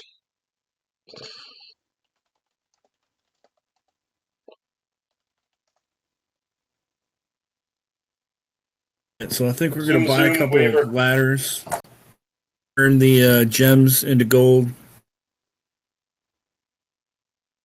back out, right? Do we want to hire people to be collecting the malachite? Because that's a lot of malachite to carry That's out. a lot of bring out. labor. It's a lot of labor. But we do get 3 gold. What do we get per day? 5 gold per day. Well, 5 gold per day is pretty good wages. And Right, but think about it, getting paid 5 gold to gather more gold. Mhm. Seems pretty good It's to me. gonna Remember though, affect- he said the Baron would approve of 1 mining cart full, not 1 cart full for each of you. Right. 1 mining cart full, 30 cubic feet. Yeah. We can estimate what we've got already in the horde cart. Yeah, we got. And it Let's could just be- keep on moving. Okay, yeah. Okay, so where are you going? Are you spending the night here, I guess is what I'm asking. I was trying not to have us do so, but it sounds like we might be. Yeah, what time is it at this point? It's morning. I mean, you got up at 6 a.m. You packed up everything. You discussed everything. You came back to town. It only took you, you left at 8 a.m. It only took you a couple hours. You've been here a couple hours. It's maybe noon. If we Oh, could good. get the stuff to the money changers, get the ladders that you guys want to get, load them into the cart, and head back up there, we could be there by nightfall, maybe, or Oh, maybe get easily. there and Yeah, do some easy. more. Oh, yeah. Yeah. Yeah, let's just do that and zoom through that and get back up there. Sounds like a plan. We stock whatever little bit of food supplies we ate or that Trip needs for sausages and whatever he makes in the mornings. Unfortunately, my friends, it's funny you bring that up. My feet are feeling quite weary. I think I'm going to remain in town for this expedition. I'll stay and make sure the gems are exchanged for money. We'll catch you very excitedly when you return. Swap out time? So Trip is going to hang out and train. Okay. Oh. Since we are in town, do we get our XP? Yeah, so I can give you your XP. All right, so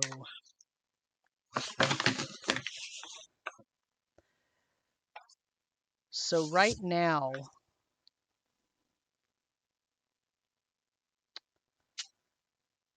let me do a quick thing here. So I don't remember if I told you all of these numbers. Oh, we do not have XP for episodes 16 or 17. Okay. But did I tell you Yeah. the numbers, or did I not tell you any numbers at all? No. No. Okay, so the XP for episode 16 is 134. Jake was not in that episode. That was Maul, Grimble, Trip, Bert, and Rekmit. Episode 17 was 168. That was Maul, Jake, Grimble, Trip, Bert, and Rekmit. And so let me tell you what your actual totals that I have. What I have as your totals, okay? And I'm going to tell you even the people that aren't here right now, okay? Bernie has 2919. Okay.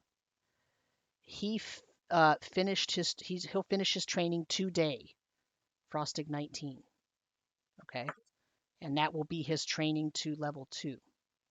So he's officially level 2 right now at this moment. Bert has 6665. Yep, that's what I got. And he's only 2nd level, but that's actually enough XP to get him to 4th level. 4th level, yep.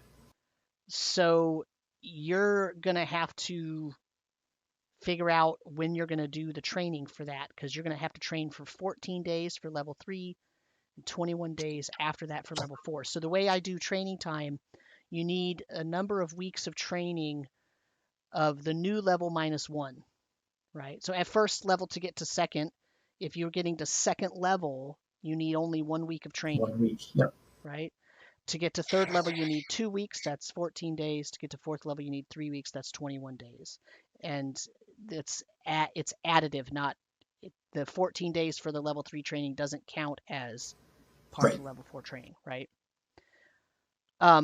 I only charge you training cost to train to 5th level and beyond. So training for levels 1, 2, 3, and 4 is free.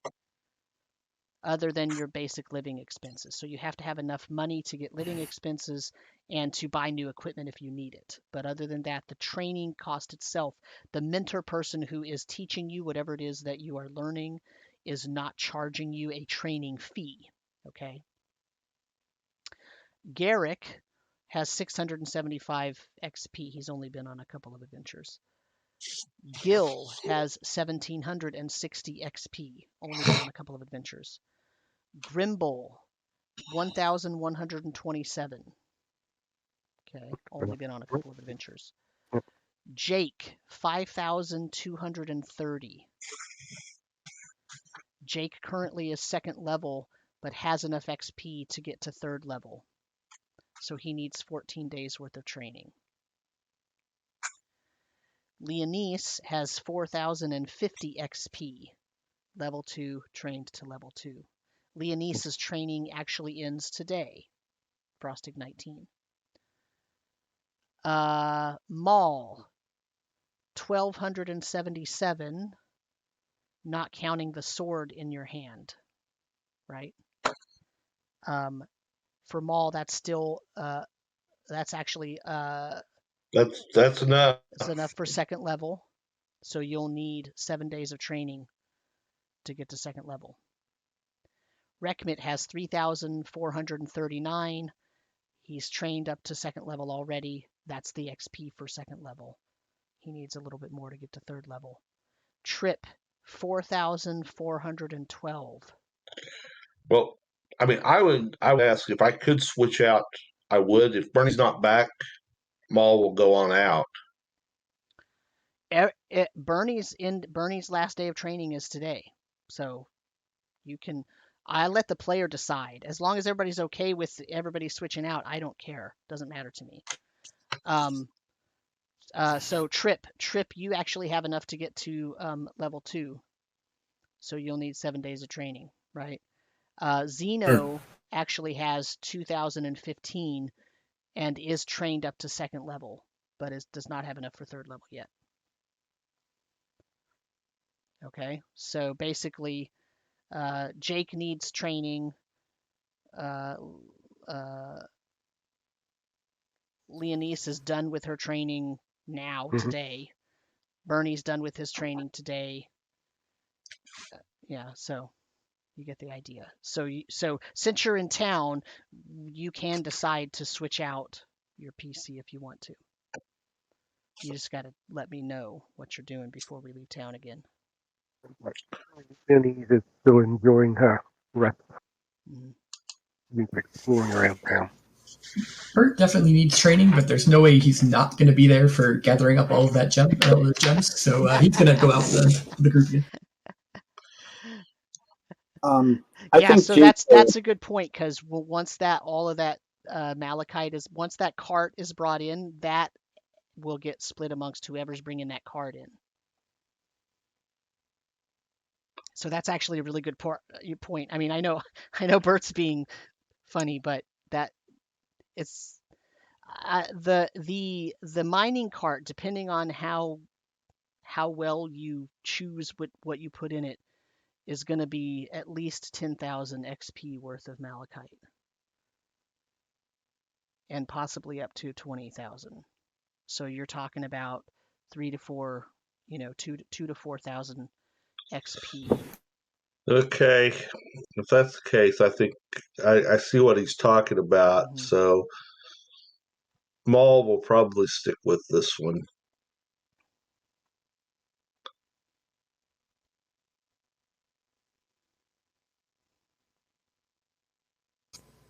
All right, I think we're good to head out then, yeah? Okay, so the only person switching out is going to be Trip and Zeno. Sir, as they're heading out of town, Zeno's the far outskirts of town, and shirt open, and you can see that he's developed one more ab in his stomach. actually, Sam, I think Edgar will step back in. Okay. Okay, so Jake is going to go talk to Alistair at the House of St. Luther. Yep. All right, so let me. Not because you fear for your life, is it, Jake? No, not at all. I want to be around the sword. Okay, so we have Reckmit, Grimble, Bert, Zeno, Maul, and Elgar. Okay.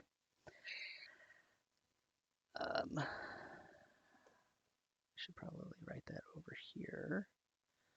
Probably a good time to take a quick break. Yeah, that's probably a good Yeah. idea.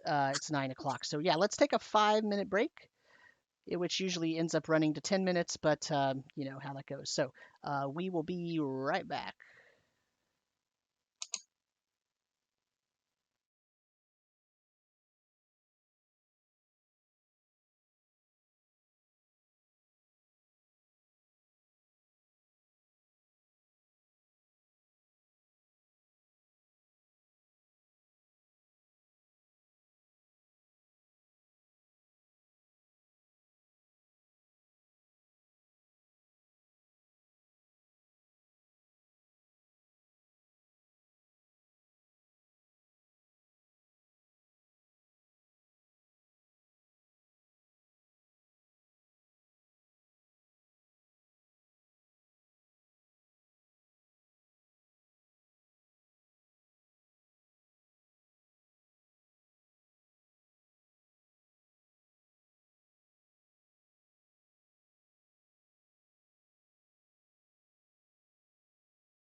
believe that was less than 5 minutes. No, And supposed to be making we're 5. back. It was a little bit more than 5. It always is a little bit more than 5.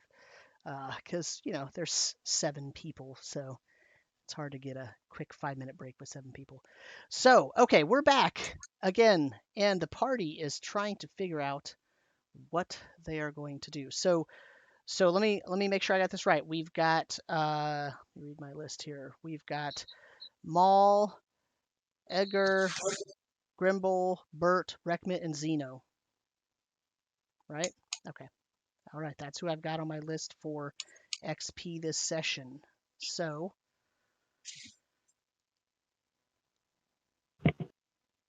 what would you like to do?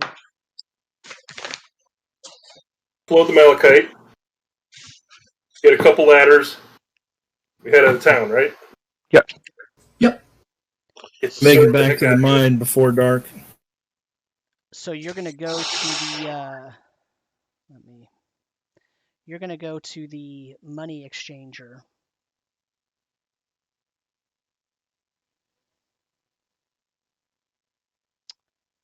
And you're going to ask them to arrange to process the ore.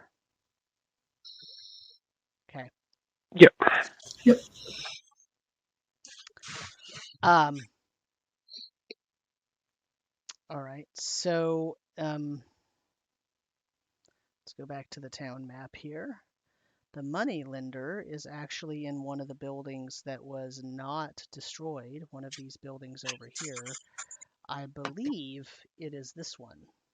I don't have my map labeled at this moment, but I believe it's this one. It's the one just outside of the House of St. Luther on the south side of the road there. Oh, is it? Let me see. Yeah, that's what you've got. It. Yeah, I'm looking at it. Yeah, so this one, right? Owlbear. Yes, that one. Yeah. Good. I thought I remembered correctly. So, the front part of this building is all stone. It's all stone, and there's a very narrow front door. And when you go in, the door is locked.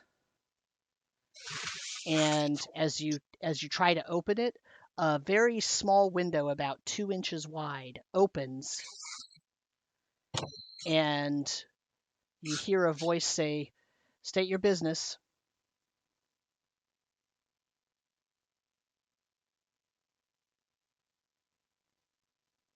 Here to see the money exchanger. Do you have an appointment? No, we're only in town for a short period of time. What are you exchanging? We have some ore. One moment, and then the little window slams shut. About 30 seconds goes by, and then the door opens. It opens in, and the person opening it is this really huge, burly, like 6'5", 300-pound human. And he says, "Only 2 people at a time." Okay. Reckmit, Grumble, have at it. Okay. I'm assuming we pull the cart with us. So you guys start handing the stuff in to Grimble and I. Yeah, we do like assembly line. Yeah, the cart won't fit through the door. So it's kind of like Only about 4 or 5 bags of it. Yeah, it's 2 small belt pouches, a large belt pouch, a saddlebag, a large sack, another small belt pouch, another large sack, and another saddlebag. So yeah, it's easy to sort of, fire brigade, bucket brigade it in. All of you passing it to various people. So Grimble and Reckmit are the 2 coming in. Is that the case? Okay. Sure.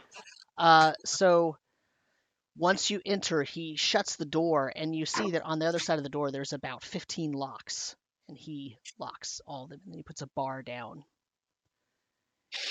And then he goes, and there's an inside. The where you're at right now is a very dark, basically a hallway, and it's all made of stone. And he walks up, and he touches a couple of different areas of a stone in the wall, and a sort of secret door slides open, and it's a regular sized door. And he says, "You can go in and see Alistair."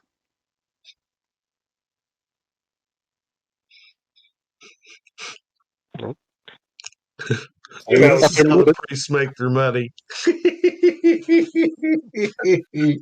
we'll go in and see Alistair and see if it's the Alistair from St. Luther's. So you walk in there, and the person sitting behind the desk looks like the Alistair that you know, that is the priest of St. Luther. As you Interesting enter little the fight, room, isn't it? Well, at least you know he's lawful, or he does a good imitation of getting shot like someone is lawful. inside the room, there's just like one desk and a chair, and on the desk there's like a scale, you know, and there's a couple of like jewelry loops, and there's some pieces of parchment and a couple of quills, and there's one chair behind it and two chairs in front of it. And as you come in, he stands up and says, "Ah, very nice to meet you. Please have a seat." Caught the actor. Wait, are you? Was it? What was the father? Was it Father Alistair? Was it Abbot Alistair? What was it at the St. Luther's? What was he? They just always called him Alistair. He's a priest of St. Luther. Okay. Wait, Alistair, you're also the money changer? What do you mean also? Well, aren't you the head priest of St. Luther? That happens all the time. No. Oh. Whew. Okay, I thought I was going crazy. It's been a rough couple days. All right, sir, we're here to try and to exchange this raw malachite and have you guys process it for us. Raw malachite. We may have more coming as well. Yes. Place some on here. Did this come out of the Baron's mine? It has, and we have permission to process a full cart full of, or bring a full cart full back, and that's it. I'm sure you'll check with them. We haven't processed malachite in many a year here. You will be again. Hmm. And there'll be some more coming back. Well, it's a limited amount. No. Says Elgar. Who's not there? Yeah. Yeah. Oh, is Elgar See not? these places around here, bars? Grimble and Okay. Reckman are the only two that got let in. Got it. Sorry. Elgar's not trustworthy like Jake. Well, the part was you don't want to tell them that there's going to be more coming. Whatever. Drops your price. He says, well, we can certainly start to process all of this, but I'm not sure I can give you a valuation of it until it's processed. Can you give us a contract or document of inventory of it, and then we can deal with that when we get back in I town? can give you a contract that states how much of the ore that I received in terms of weight and cubic footage. Excellent. And then after the processing, we can make sure that we have all of the tailings also weighed, and then we will have the valuable portions that we. That sound good to you, Grimble? Sounds good to me. Can't expect them to have it right off the top of their heads, given that this mine's been shut for a long time. Very well. So I have a larger scale back here, if you would please follow me. When you walk, Just throws it up. Through the floor to the slave he pit. goes over and he opens up a door, and he walks back, and there's three more men back there, and they all look exactly the same. They look exactly like Alistair.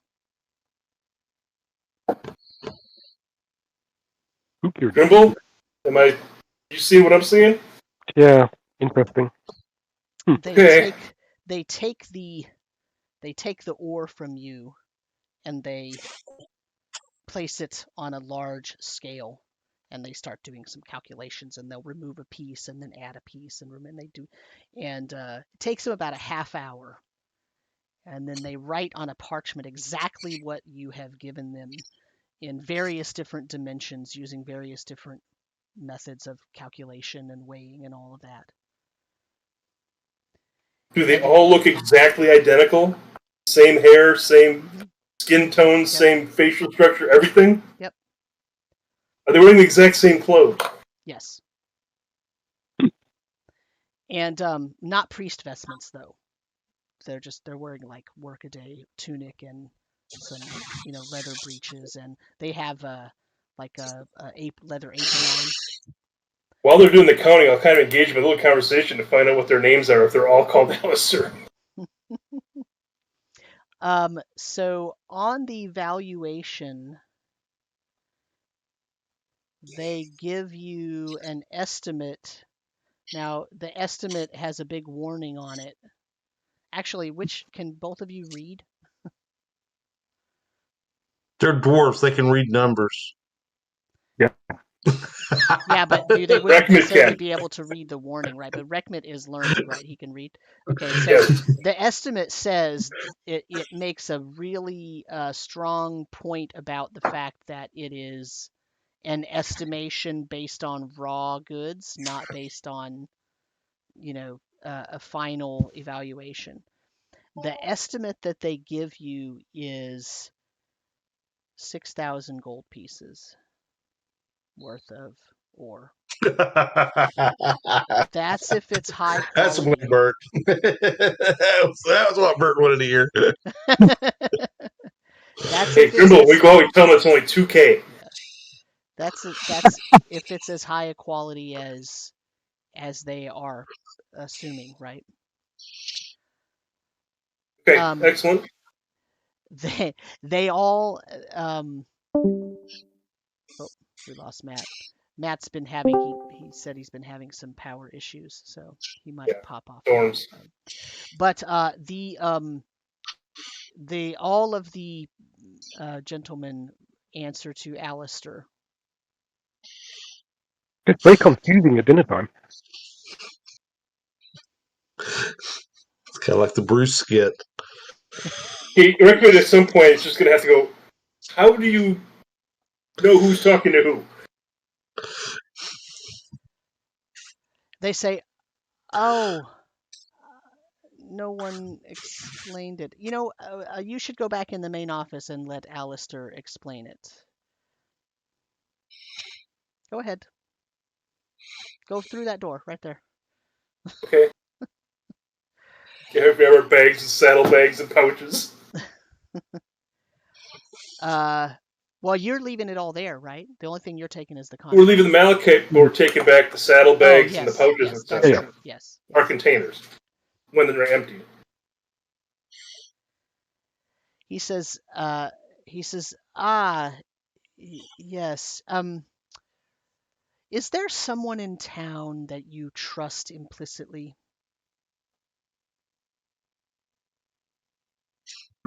Trip is gonna stay in town. Trip's not there. Yeah. Not necessarily in town, but I would trust implicitly. But I would trust my father, whatever his name is that I never came up with. Whatever Sourbeard, I would trust him implicitly if that would be acceptable. But I don't mean a family member. I mean someone in town. If someone in town came to tell you something, and if there was someone in town that you would believe whatever they said to you, is there a person in town like that? Yes. Who? Jake Tildor, cleric of Durandale. Not a party member. He's not a party member. He's off training. But I don't know if I would. It's an interesting question. Who would Jake trust? Rekmit. No, just kidding. I know what you're trying to get me to say. Yes, Alistair. That's such a PC answer.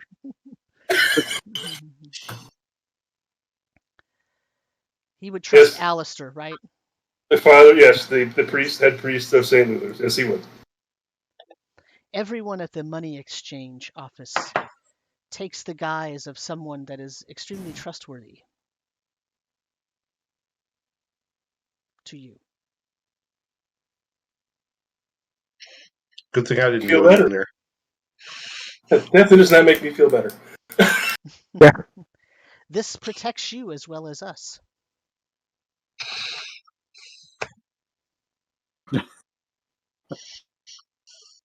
Okay.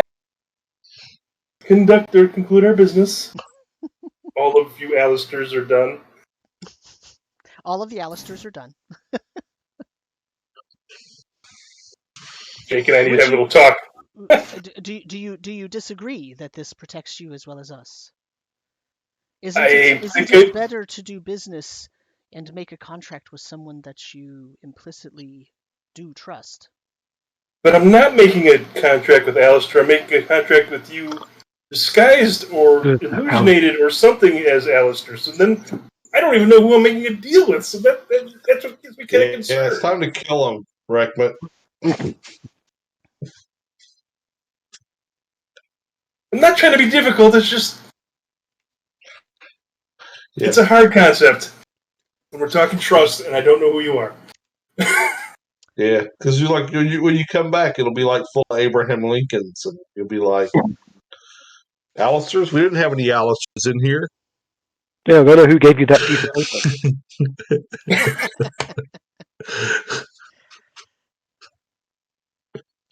Well, I am sorry that you have taken offense at the way that we do business. I don't want to say offense. I'm just a bit concerned. It's an interesting concept to wrap my mind around. But I have no choice, so let's continue on. Unless, Grimble, you have any issues with it? No, I guess we have our piece of paper. Yay, I have paper or parchment. 2,000 gold valuation. Yeah, 6,000 gold piece valuation. No, 2,000. Well, I mean, are you going to show? Are you going to show the group the piece of paper? Yes. You can tell them whatever you want that it says. That is true. No. We'll see if any of them else read. I'm sensing a little chaos time. Do you actually That's another reason I'm glad Maul came, because he can read, Bernie can't. So you leave and you go past notice the bodyguard guy that let you in did not look like Alistair, right? So not everybody is Everyone actually inside the building. It's all those that are making the deal. Behind the doors. The real doors. Not the initial door. Okay. Well, guys, that's interesting. That was a different type of transaction. A piece of parchment. Here's what we gave them. Here's what they think it's worth. So do you show that parchment to anybody? Only if they ask. If they don't ask, then we'll just say, okay, should we get moving? Try and get you before nightfall? Trip was waiting there until they exchanged it to gold. Valuation. So, how much money are we looking at? And did you get any receipts? Yep, I have this right here. And I'll show it to you for that sword. Well, I don't need to see it, but Bert does. Bert would definitely like to see it.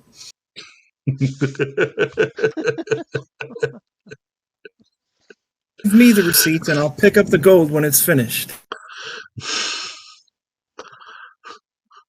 Drop the remaining amount off at Reckmit's house. Come on, Zeno, let's go. Well, Trip had gone with you to the moneylender, is what Matt had said.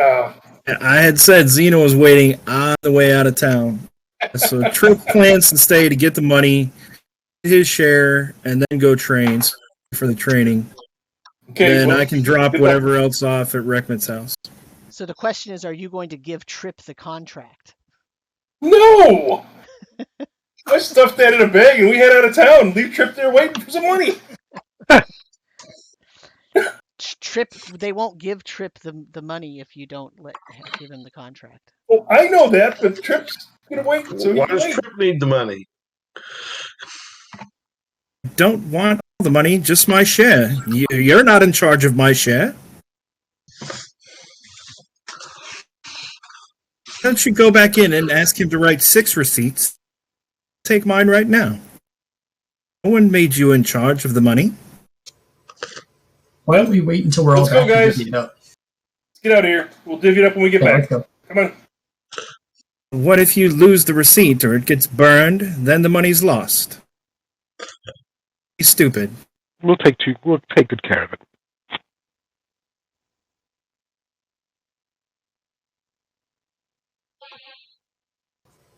All right, we heading off then? I don't know. Is Trip okay with them heading off? They apparently don't Trip want to give you the piece of paper, so. was going to knock on the door and ask for his own receipt. So when you knock on the door, the little window opens and says, "State your business." Yes, I would like a receipt for my share of the amount of gems that were dropped off. There was already a receipt proffered for the gems. It's on one paper. Understand? I agree that it was, but it seems they want to take the receipt out into the wild. We have a copy of the receipt. You make me a 1/6 of a portion of that copy? How do Can I see know- my companion. How are we supposed to know you are who you say you are? See the companions who just went in to drop off the gems, and you saw me unloading it to them from the saddlebags. Is anybody gonna? Standing right here next to me. Well, they're walking away actually. But is anybody gonna say to them that Trip it does get a 1/6 of it? I mean, they don't know Bert either, but I'll go ahead and vouch for him, yeah. No problem with that. Okay, if that's what the group wants to do, that's fine. Then I'll tell them, yeah, give them his 6 or whatever, and they can swap out receipts however they want to do it. Does everyone want their own receipt to make this more complicated and difficult? Oh, It yeah. wasn't. It wasn't complicated until you tried to run off with the receipt for all of it. That's what made it complicated. Like, I'm not sure. Think Trip being lawful neutral would not bring it to your house? I think Trip being Trip might not bring it to the house. Yeah. The lineman Trip always has the party's best interest at home. Okay. So if you want a single receipt for everybody, they will write you up a single. They need the other one back because there can't be 2 receipts for the same. Fine, I'll hand it to them, and I'll say, and be aware that this is a very rough estimate on raw goods, so it may not be exact. So don't be upset with me, depending on what they end up coming with the true valuation because of it being raw materials. And now let's go. 6 receipts, we're out of here. Okay, they'll write up 6 Cool. receipts and they'll give Trip his.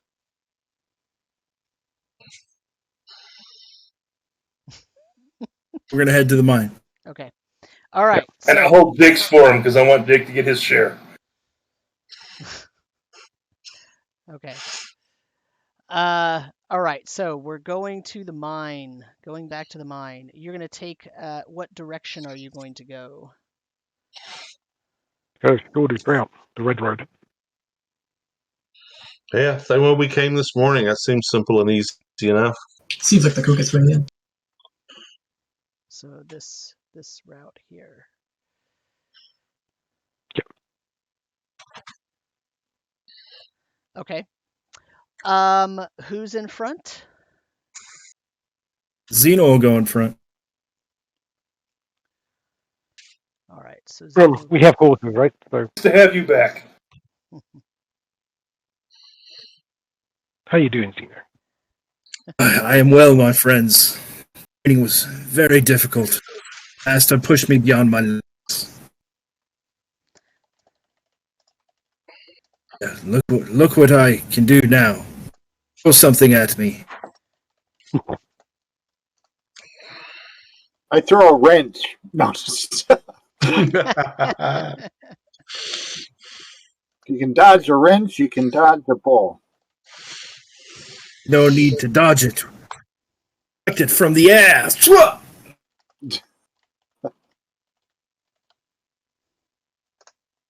You're sort of.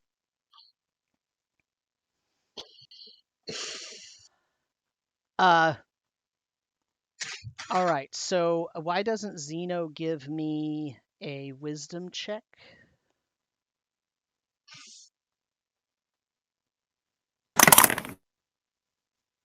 The 14 on the dice plus level is 16 plus wisdom modifier is 17 total prime. Okay. As you are traveling on the road, you see some shapes flying in the sky about 200 feet, 300 feet maybe up in the air, flying in the same direction as you're traveling, almost following the road.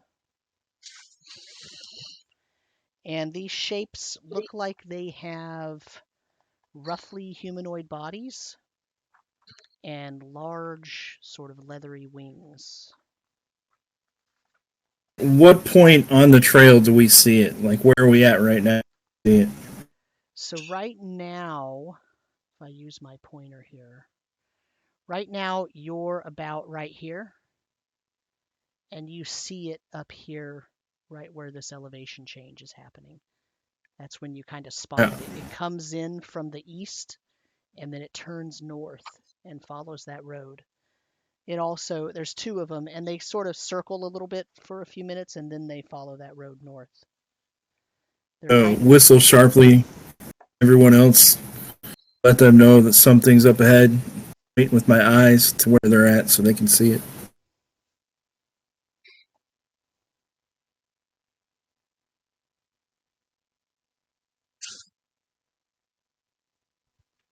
Okay. Anyone recognize what they might be? Yeah, could I make out any more detail?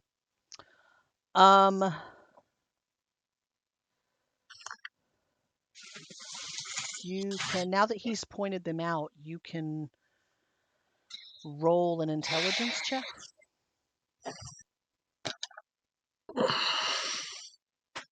Seems. I was gonna say I got the download from Bert on the way out there.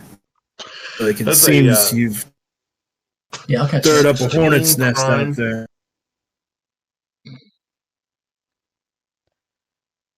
What did Mal roll? Sorry. 16 prime.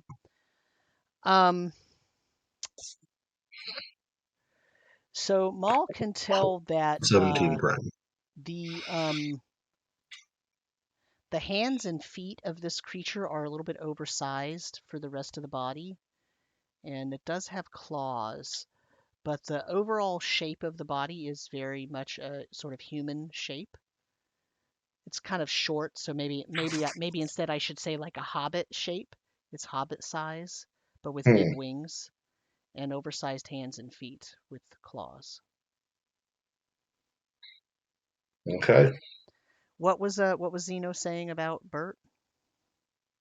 Oh no, I was gonna get the lowdown from Bert as we were traveling out on what happened. And I get up to date on the situation. Oh, I see. Okay. Can we assume that would happen for all of us? Yeah, I would assume that everyone was happy to be back together and talking about the various different escapades that occurred while you were separated. They're headed toward the mine.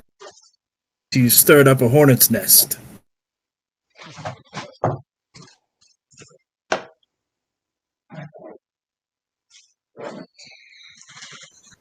Do you want to try And they to go came around, from the or- east? They came from the east, they circled around a couple times, and then they went north, seemingly following the road. So they came from the direction of where the goblins are and headed for the mine.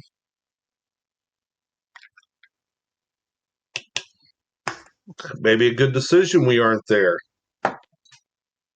So they're looking for the sword you carry, Maul.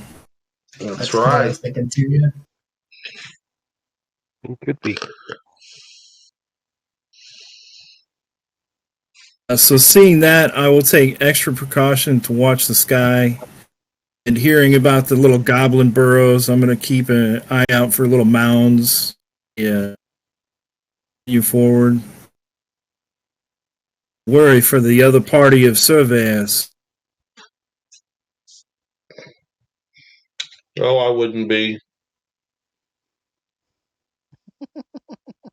Sounds They like it's run not into goblins, Balak will bore them to death. Okay, so They'll you're die just gonna, laughing as he threatens them with reports. keep going towards the mine. Yeah, That's just so. keeping an extra eye out on the sky. See if any more of these come or they come back. Do they fly over the forest or into the forest?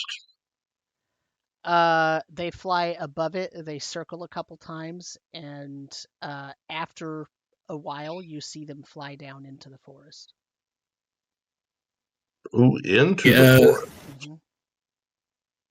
Samuel, you may want to get ready to do a little synopsis. Orgazuma's about to raid us. It'll probably be like 50 plus people. Do a synopsis. The synopsis I is mean, you're about just to go into the mine.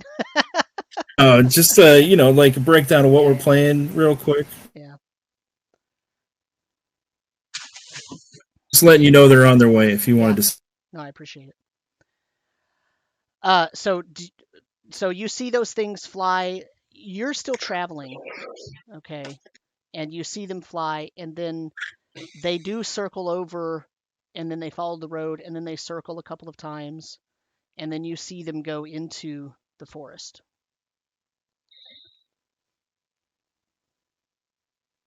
As you're still traveling. There's just 2 of them, right? Don't see any more. Correct.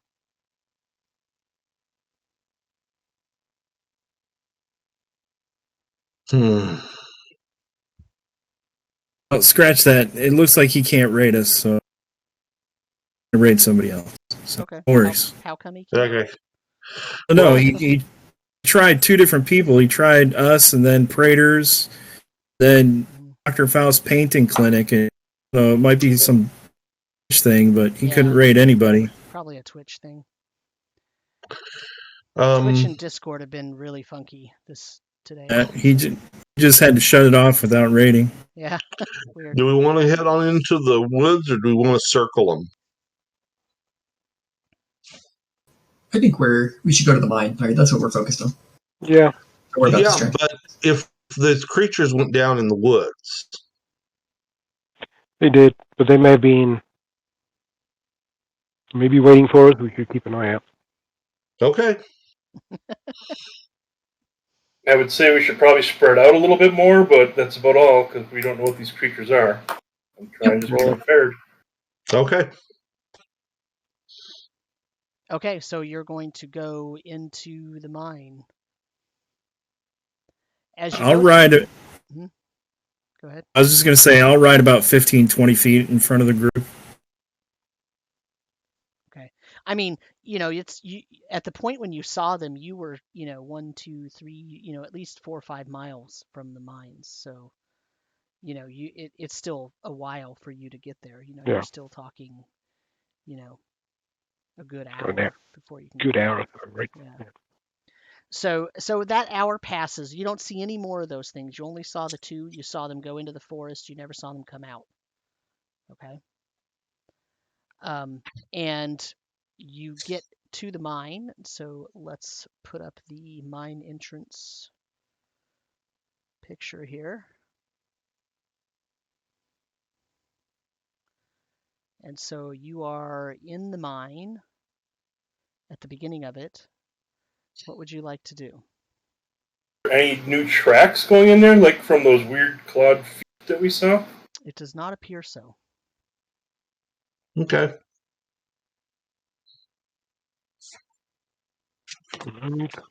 No sign of either of those creatures as we came through the woods.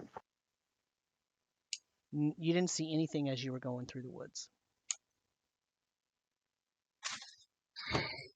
Check each of the rooms first, just to make sure something didn't sneak in here while we've been gone for a day. And yeah. Do a quick room check. Room by room. Check to make sure. Yeah, open up all the doors, clear them out, look for footprints or more footprints. Mm-hmm. You don't find anything. Okay. all fully Chris has rested. me. Let's head into it. Yeah. Well, here's Yeah, the man. question. What time of day is it? Is it night now?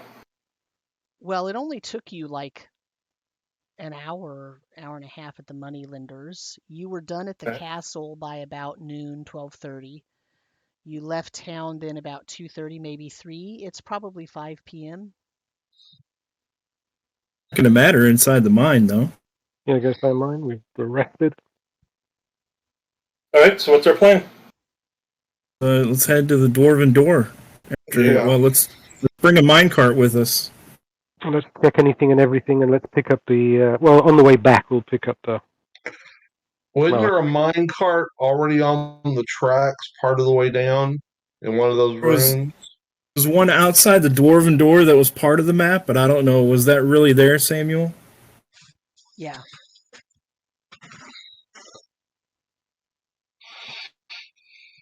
It was. Use that one. Yeah, I mean, why spend an hour getting one for 20 feet over to the door, over to the rails when we got one on the rails? Good. I mean, are you going to take your time and fill up the cart, or are you going to go look at the Dwarven door? Oh, we're going to go look at the Dwarven door. We're gonna- We'll Dwarven door already have first. a cart there when we get out. Yeah, the Kind cart of will work a fill up cart on all the the way way. back in there as we go Right, so we can start filling it. when we get out. Yeah, on the way out. Unless there's purple stuff in there. You don't like that purple stuff, do you? If any of you are wearing purple, I might try and burn it by accident. Just be aware. All right, so you're standing at the door, and it is closed, and it has a bunch of Dwarven writing on it. Yes, I'll say, for those of you who have not been here before, this writing pretty much states, the glory of Kalas Natar awaits here for the All-Father. We have a phrase that has allowed us again, we haven't tried to do anything else or interpret anything else from that potential little clues. You discover that clue, Rekmit? No asks. We only have the one that was worked together in a team effort. Yeah, I got it and I was able to tell it to him or get him to come and fully interpret it. Excellent addition to the party, Maul. You're welcome. Oh my god. We're breaking the CK. All right, so what are you going to do? Do any of you have any other suggestions, or do you just want me to use the phrase we've used in the past to open it? If it's worked before, Would be cool. why change? In Dwarven, I Reckon know will you say, don't like saying it, but unless you want to experiment a bunch, yeah. I really don't like saying it, and I think I got punished for saying it. Quite. But That was Tripp's hidden. not with us anymore, so maybe the punishment is ended. That is an excellent point. You are probably right, my friend. And then in Dwarven, they'll say, I am the All-Father, and get the heck away from that door. The door opens.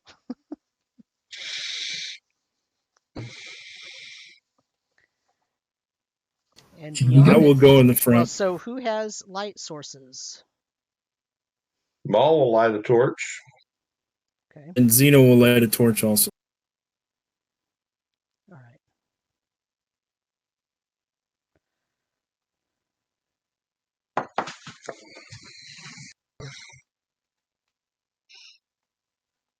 Okay. All right, what would you like to do? The room that had the purple nasty stuff in it, that door is still shut because you shut it before you left. I mean, we leave that shut and go look at that other door.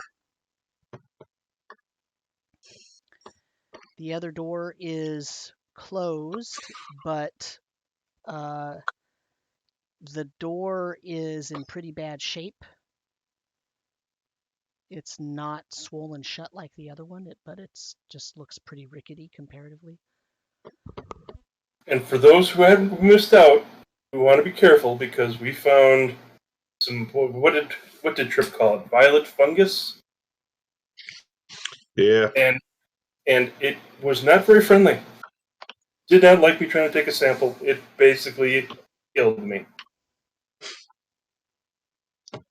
And I get like green and paler and paler. Bert, check this door for traps already. I don't think I did, no. I don't think we did. We just got it open and waltzed in. Did you open it? Want to check the north door, Bert? Or Oh yeah, I can check before we go. Yeah, that makes sense.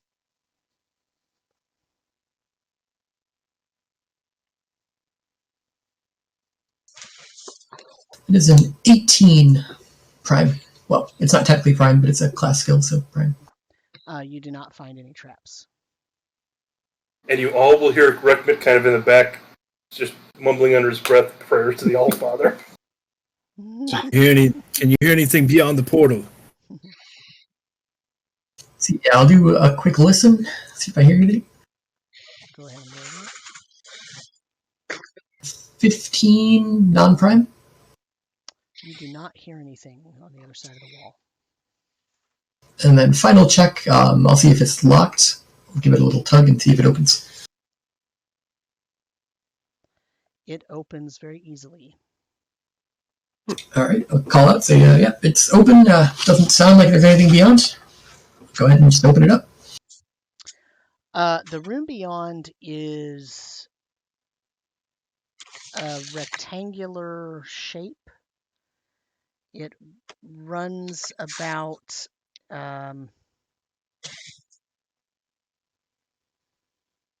50 feet away from you, and it's about 30 feet wide, and the door's in the middle. Oh, except I guess on here it's like 5-foot squares on our map. So, yeah, it's gonna only be here. It could be 30 wide. Yeah, it can be 30 wide. I forgot the translation there, but yes, yeah, it's 30 feet wide and it's like 50 feet long. There is a door to the east, about 20 feet in.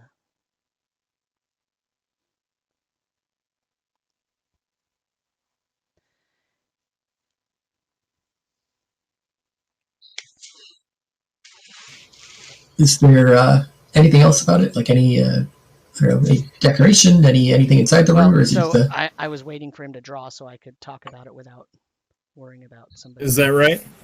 Yeah, that's fine. So on the walls here, there are iron racks along the southern, eastern, and western wall.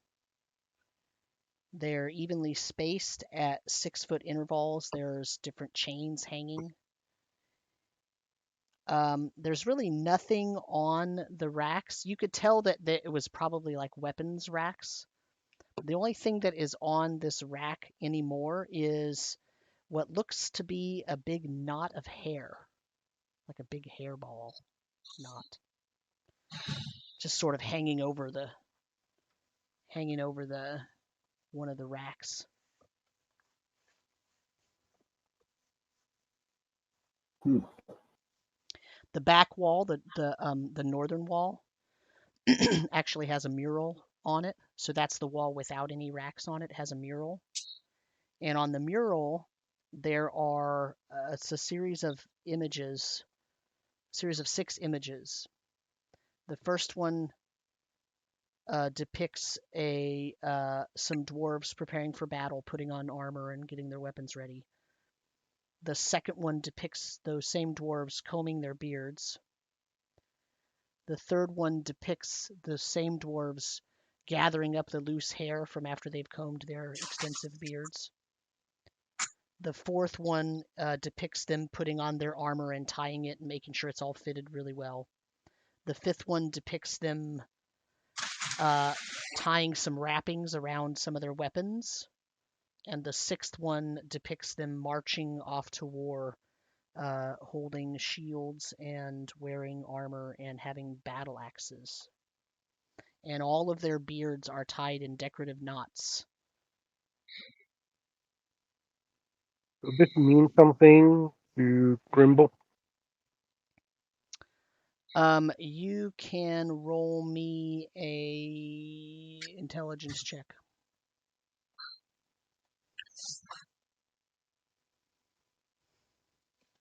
That is like a 15, but that's your 5. So, yeah, no, never mind. You do notice as you're looking that there is some Dwarven words written on under the mural pictures. It says, "In our beards lies our power."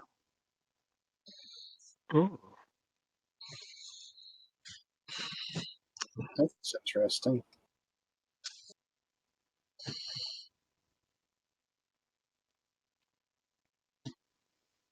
Rekmit, do you want to roll an intelligence check?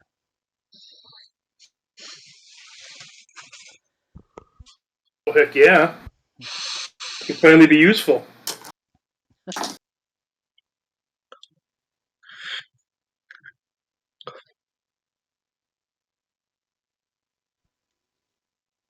Probably going to be a 19, I think. Prime. So you notice that Prime. every part of the mural has the dwarves with beards that are very highly decorative, and also that all of the weapons, anytime they're in the picture with a weapon after the first picture where they're just getting ready, it shows the weapon with something wrapped around it.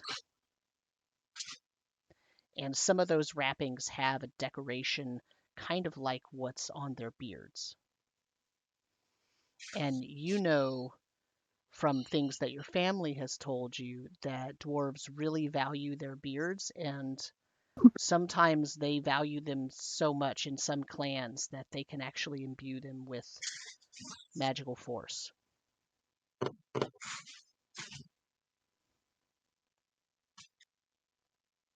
With hair and the chains, Dwarven.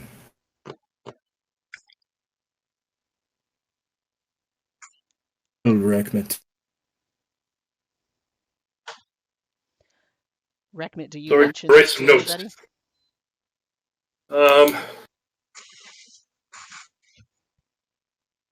ready? Zeno said something to break me out of my staring at it, right? What did you say, Zeno? Because I was busy writing notes. I think there was a clump of hair in one of the chains, correct? I was seeing that the Clump of hair. I seen that the back picture is a bunch of dwarves getting their beards ready. I asked you if the hair in the chains, could you recognize it as being Dwarven? I could definitely look, because there's something very special about these dwarves' beards. I'll go check out the hair that's on the knot and hope I don't get attacked by a mimic hair thing. Now, Grimble, when Rekmit is going to check out the hair on the rack,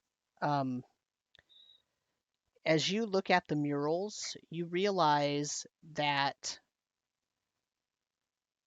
there is a definite geometric pattern to the way that the wrappings in those images are wrapped around those weapons.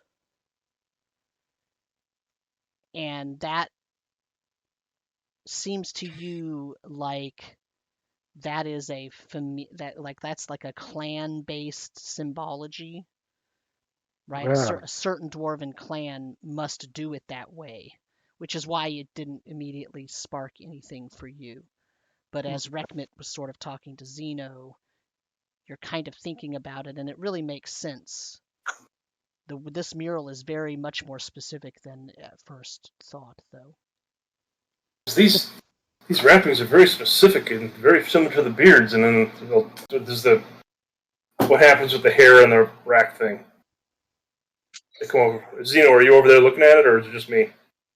I'm over by the door, listening and kind of making sure nothing breaks in on us. Yeah, Grimble was kind of wandering over, looking deeply at the mural. He comes back with his I get it now. And then comes back and joins you. Says, "What do you find out about the hair?" That. And And what? What did you say? I said, let me tell you about that. And if you break it. So, hair that is freely given from a dwarf's beard, and that is imbued with energy and wrapped around a weapon, gets a special name in Dwarven culture. It's called a blutsut. Blutsut. And when you have a blutsut, if you properly wrap it around a weapon and it has been properly handled, that will give you special, powers with that weapon. So in mechanical terms, it gives you a +1 to hit. It has to be tied around a wooden handle of an item, so it's related to the wood is able to help maintain the power there.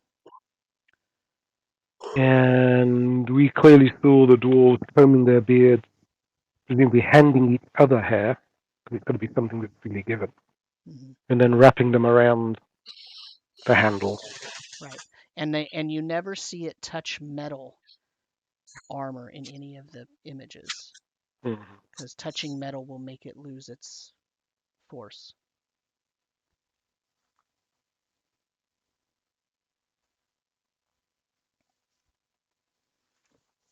Did anyone check out the hairball on the metal rack yet? That's where Reckman is now. He's gonna comb through his beard and find some stray hairs and put it up there with him.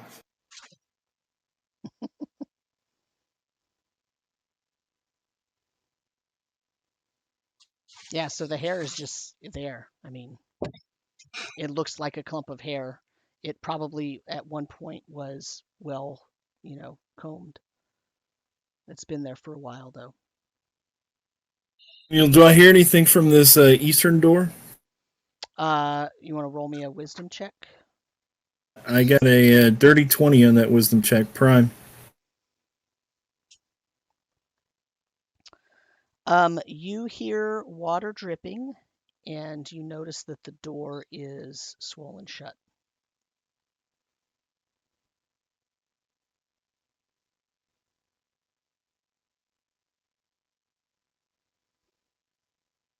What would you all like to do?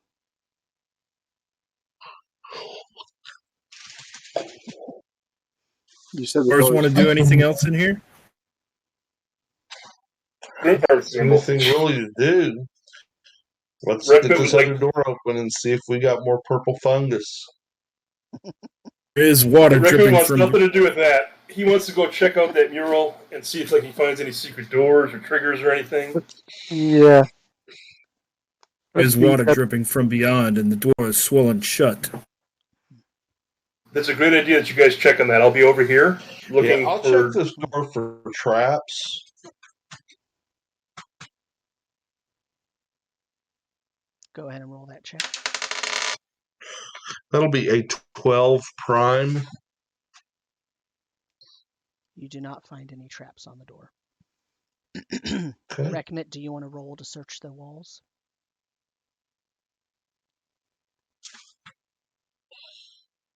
Is that wisdom? Say that again? Is that wisdom? Yes, please. Sorry. Oh, God. That's not going to work. Grimble What do I get for the dwarf? Do I get anything? Stonecraft. Oh, there we go. That's still not going to work, though. Only gets me up to a 6, 7, 8. Yeah, that only gets me to an 8. 9, 10. Yeah. And it's not prime, so it doesn't matter. You don't find anything on that wall. Grimble's also looking. Go ahead and roll it. Let's see. So I get Stonecraft with a +2. Mm-hmm. 16 secondary. Yeah, you do not find anything. Yeah. Okay. So the other thing is it's 10:08. So do we want to end on this room? Do you want to open that door? Or do you just want to stop here? Yeah, let's just end here. This is a pretty good place to stop, I think. Okay. Seems like a good place to start. All right. And then there's so normally we do like a little chat at the end, and there's something I want to talk about, and that is alignment. Because if you noticed when I was having Alistair talk about the actual real Alistair, when I was having him talk about the alignment or the sword, right? And you'll notice I never said anything. I never said the word alignment. I said attitude and disposition and tendency to follow rules and a code of conduct. I never said the word alignment, and I did that on purpose because alignment is such a weird kind of touchy subject, right? In first edition D&D, alignment was really, really important, and for certain classes and for certain activities in the game, and that kind of fell out of favor as editions of Dungeons and Dragons kept going forward. But C&C is based on first edition and a little bit of third edition, right? And so it has this sort of it has this element of alignment being important again for certain classes, knights and paladins, right? And assassins actually as well. But also it has in the game these certain items that have alignment effects, right? It has a different effect based on what alignment the wielder is, or what alignment the target is, or what alignment it's near, things like that. And so I just wanted to get your thoughts on, do all of you use alignments in your games when you normally play? How do you feel about it? Does it bother you that there's a sword in the game that's obviously having a chaotic effect, but it's triggered on something having to do with alignment, and et cetera, et cetera? So just whatever all of your thoughts are. It doesn't bother me as long as it kills Jake first. Oh, don't worry. Yeah, the lawful goods always come before the lawful neutrals in my book. I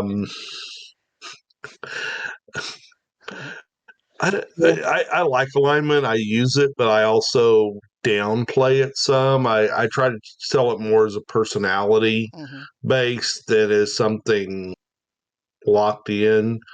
Right. But I also am one that has probably had more issues with lawful and lawful good characters, particularly, than I ever had with evil characters. So I'm much more suspicious of a paladin than I am an assassin as a player and as a DM.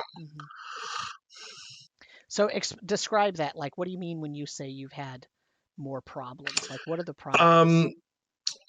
Lawful good characters, and Jake really isn't this way, but lawful good characters, a lot of times people that play them try to use that alignment as a bully position, because you can't do that. No one can do that. Everybody has to listen to me and follow me and do it the way I want it done because I'm lawful good. And if you're not doing it, then you're breaking my alignment, and it's going to be bad for me, and you can't do that. So I just particularly paladins are real bad about that. Asserting their alignment over the entire party. So nobody else can have any fun or do anything because you got to be lawful good. Yeah. I mean, I like it. In general, I tend to treat, as you were talking about, you treat it like attitude, right? Like it's alignment's more of a guideline for many, many classes, but that's where that problem comes in. It's not really a guideline for a paladin, right? And if you play it like a zealot, it's going to be really hard for anybody who would do something the slightest bit gray area to be around that player if the player can't do it with any nuance. I think George plays a lawful character with a lot more nuance maybe than what you're talking about. Yeah, no. I said Jake's not doing that. George is not doing that. I haven't had that problem as a player with him, but I've seen it with other players that do it well as well. But it's like a lot of times, and I don't know. I think maybe it's the guys who like to play that, like to control. They jump on that paladin as a methodology to do that. Yeah, sure. Well, I think it's true for any really opposed alignment. Like I've had players like, I'm the chaotic evil wizard, so now I have to be like unnecessarily evil to exert that. I'm evil, so I have to do something stupid. Yeah. So yeah, it's the direct opposition of alignments, and trying to fit into it. But I think usually do run it as like what would they do if you're evil or if you're lawful or you're good, right? There are certain traits you do. It doesn't make you like you have to do this all the time or you have to do this specific thing. But generally, I don't pay a lot of attention to it, but if somebody is lawful, and it had this happen in the game, right? Those lawful characters, and they stood by while some helpless captives were killed, and so there were consequences. Yeah. Now, if they'd gone away or been distracted, right, that'd been a whole different thing. But just to kind of openly agree was just totally out of a character. Yeah. Matt, were you saying something earlier and I cut you off, I think? I was going to say, like, whenever I'm judging, I like to have a sense of good and bad, lawful and chaotic in the world. And, characters that act somewhat within that. Whenever I'm playing a PC, I always try to base my decisions off of whatever my alignment is and what I think they would do in that situation.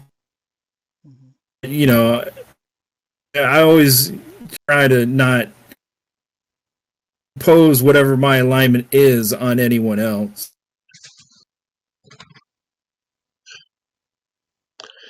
Like one of the things I do like harkening back to first edition is I think that the graph that they did in the back of the PHB that put it on a chart was good, but the problem is everybody went out to the corners, the perimeter where the two-letter abbreviations were. Right. And I think that the thing is, and I particularly new players in my game or to the game, I draw them into the center, and it's typically characters are really right there around neutral. They're not wild, crazy, chaotic evils. They're typically just a little chaotic, a little evil. Same thing, most players, if they're lawful good, are just going to be a little lawful and a little good. And make sure they understand that not every action has to fall within that realm. No one's consistently acting in one manner, and in a situation you're going to act sometimes, what way do I survive best here? What way do I get out of here best, or just on impulse? So I try not to make it too big of a hammer for people, but just try to get them to use it as a guide to give the character kind of a consistency to their personality. Alex, what about you? Yeah, I definitely agree with that quite a bit. I think it's more of a guideline than a strict rule. And I think if you think of like people too, right? People might try to stick with one kind of moral side or another, but every decision is every decision, and you can't govern every decision by a single set of morals. Kind of like what came up with Matt earlier and Trip saying, would Trip, or do we really think Trip is a lawful character would go and not bring this money in? And it's like, Trip is a lawful character, maybe not, but from what we've seen to Trip, there's a chance he might mess with us a little. And it's like, that's not necessarily him being out of his alignment, it's just him as a character, right? The trickster, and somebody busted me out in chat too. He's like, "Yeah, Trip just said he was a good guy, and then he wants to plant a bag of gems on him." Yeah, Oh, I mean, I think that's part of the problem, right? I think in especially in first edition, and because that's the kind of game that I spend a lot of time with, and it was more like a it was meant as a guideline, right? For most PCs, it's meant as a guideline because remember, you're making a PC in about 5 minutes, and then you're adventuring, and that guy might die, right? Or that lady might die, right? Like in the first adventure, you get bit by a rat, you get scratched by a cat, you fall in a pit, you're gone, right? In a lot of cases. And so you didn't make, like nowadays, a lot of times you make a really big backstory for your character. How come they're adventuring? What's going on with this person? Blah blah blah, right? And so I think players nowadays, like fifth edition D&D players, I'm not knocking the system, but I think that there's a different kind of mindset going into the game where they make their character and they spend a lot of time making the character, and they make a backstory, and they really love that character as when they step foot in the first adventure.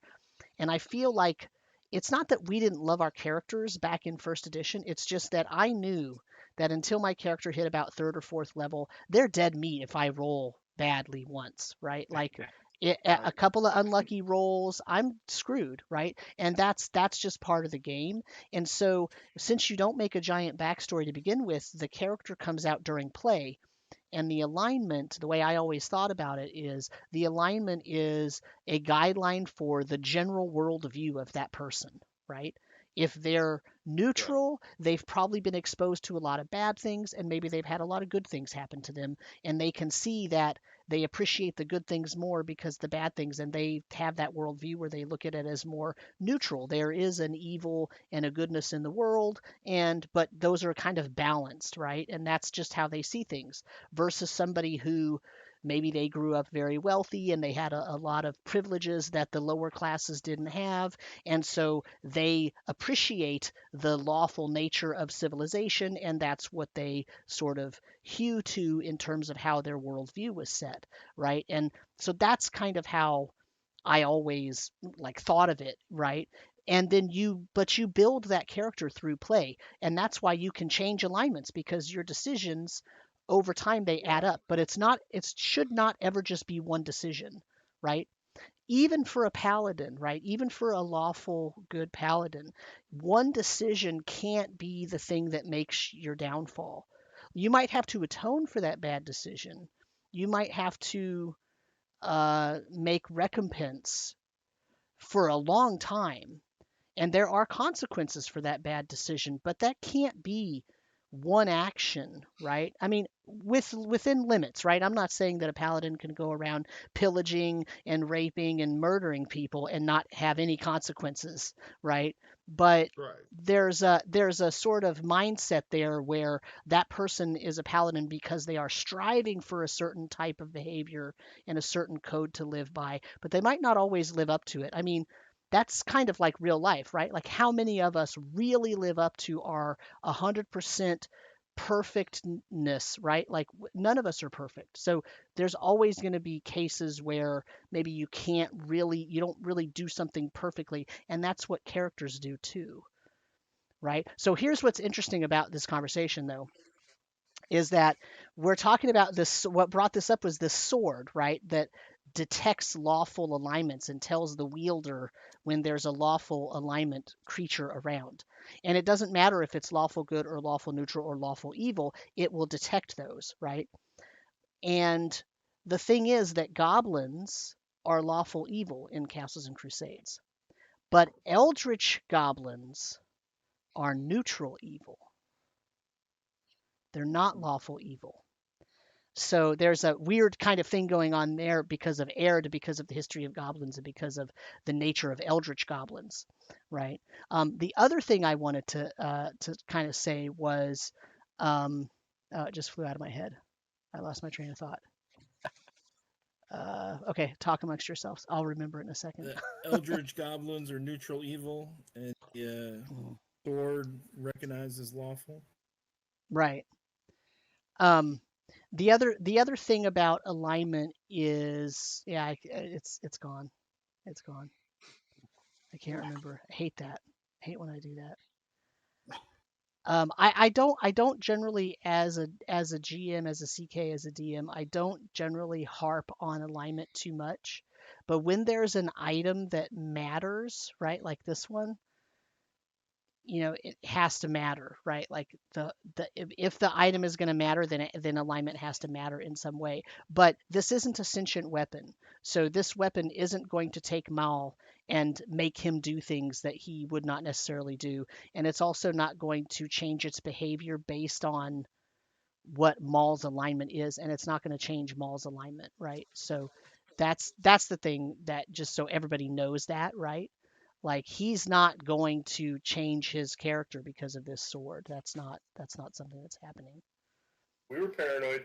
I won't deny it. Yeah. Well, because the thing is, I'm sorry. because the thing is, like, I'm also a CK who believes in player agency, right? Like, I know that's kind of a soft fuzzy word nowadays with some of these games, but I think you players should be able to do whatever you want, right? And you'll notice, like, when there's a conflict, I just get quiet. Like when Trip was outside of the money exchanger's house, right?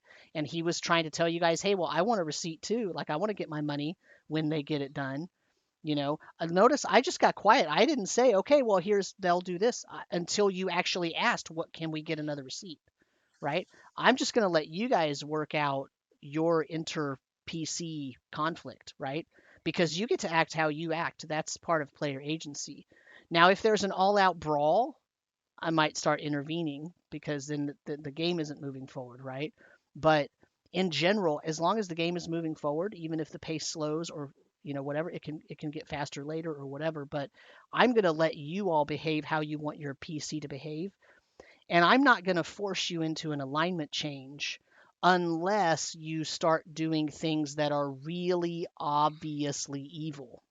Oh, that's what I was going to say about alignment. In the initial conceptions of D&D, there was law and chaos. Yeah. There wasn't really lawful good, lawful neutral, lawful evil, neutral neutral, neutral good, neutral evil, and chaotic good, chaotic neutral, chaotic evil. There was law and chaos, and then there was true neutrality a little bit, but characters had to either have a higher propensity for law, that is civilization and orderliness and organization, or chaos, that is the entropy of things falling apart, things eroding, and that was how it was. It wasn't about a particular individual's distinct specific behavior. It was about a pure umbrella worldview, right? And I think that is maybe a better way to have done it. I think they were fine with bringing in good and evil, but I think once you brought in good and evil, like people can play lawful or they can play chaotic, but they have a hard time playing evil or abiding other people playing evil. And it changes the dynamic. It really is. I don't know if any of you guys have played Basic or played where you just had the 3 alignments. Oh, yeah. But I don't think you have nearly as many conflicts and issues playing the 3 alignments. They tend to just play out as, hey, that's kind of how my character acts. Yeah. Right. Yeah. Yeah. No, and that's how I started, was BECME Basic D&D, the Frank Mitzer Red Box. I mean, I played AD&D too, but so what happened was my brother got AD&D and the World of Greyhawk, and he ran that, and I got Basic D&D, and so I ran Basic D&D in Mystara for a long time at the beginning of our gaming. And so I sort of was exposed to both. And as a DM at that time, I was really young. I didn't really know I didn't understand the difference. There was no intricacy to my brain in terms of the difference there. But as I would get older and as different things would happen, I started to see that there's a kind of a big difference depending on the players. Sometimes there's no difference because the players at the table are what's making your game, right? And sometimes it didn't matter at all, but sometimes it really did. Yeah. So. Yeah, it does. Yeah. George, Robert, we haven't heard a lot from you. I'm really not a big alignment person. I use it when it's necessary, but other than that, I just expect it's so hard because you're going to try at times to, or I've seen DMs try to pin one event and be like, well, that's against your alignment. Well, there's times when you will be acting, but it's like a minor infringement. Mm-hmm. You know, Mm-hmm. I'm also a big believer that essentially, depending on your game world, if you look at to me, the way I view neutral is the vast majority of the population is neutral. Okay, in that they're just doing whatever they do to get by in life. You know, Right. uh, you know, in modern day, it would be like speeding on the way home, right? Are you breaking the law? Yeah. Are you, you know, chaotic now? No. It's such a minor, it's Mm-hmm. neutral. It falls in that big gray area. And then on the wings, you have the law and the chaos, or the good and the evil. And with good and evil, with good, try to estimate out how many people are actually good in the world that are promoting and doing good things, you know, like actively pursuing it. And the same with evil. And Mm-hmm. I think that's what makes up your campaign world is by either, so if you have 100%, you can make it 33%, 33%, and 33%, which we all know is 99, but it works out to 100, from that aspect. But we can make it 5% at the top and 1% at the very bottom, and the remainder would be neutral. It all depends on how you want to set that.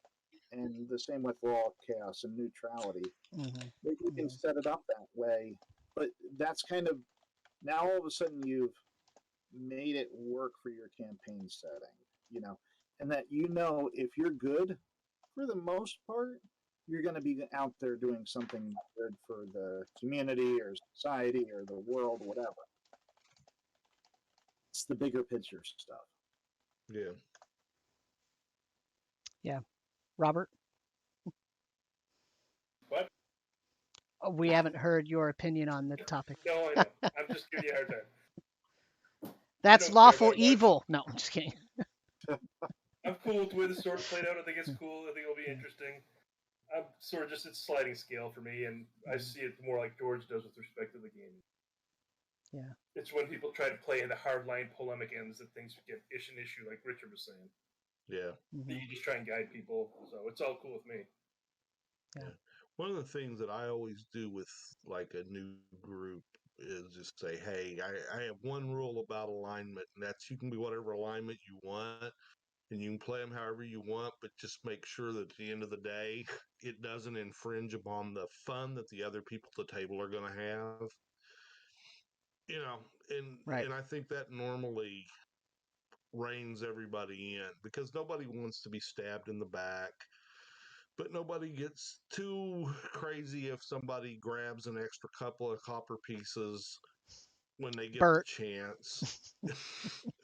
I mean, I know what you're talking about. it's flavor when a character's doing that. It's not it's not something to get all crazy about. But when you're doing things that make it unfun for people to play at the table with you, I don't, whatever your alignment is, you're playing wrong. Yeah. Yeah. Yeah. Okay. I think that's a great place to stop, other than to just say that if something ever happens in the game where someone's making it unfun for another person, please let me know so that we can address the issue, right? Including myself. If I'm making a choice or making a decision in the game that is changing the way that it's being played so that you're finding it less fun, let me know. And these things are to be dealt with. I mean, if we end up playing this game for the long haul, right, like that's what you have to do in a game with people. I mean, we're people, so I want everybody to still be having fun. So at the point when something happens that makes it not fun for you, I need to know so that I can try to repair that issue and we can move forward, right? So, and that doesn't just apply to alignment, it applies to everything that we do. So with that, let's go ahead and end the game. So I'm going to take us to the thank you for watching screen. So thank you for watching, everybody. We will see you Yes, back thank you, next week, everyone. same time, Bye, everyone. same place. See you guys.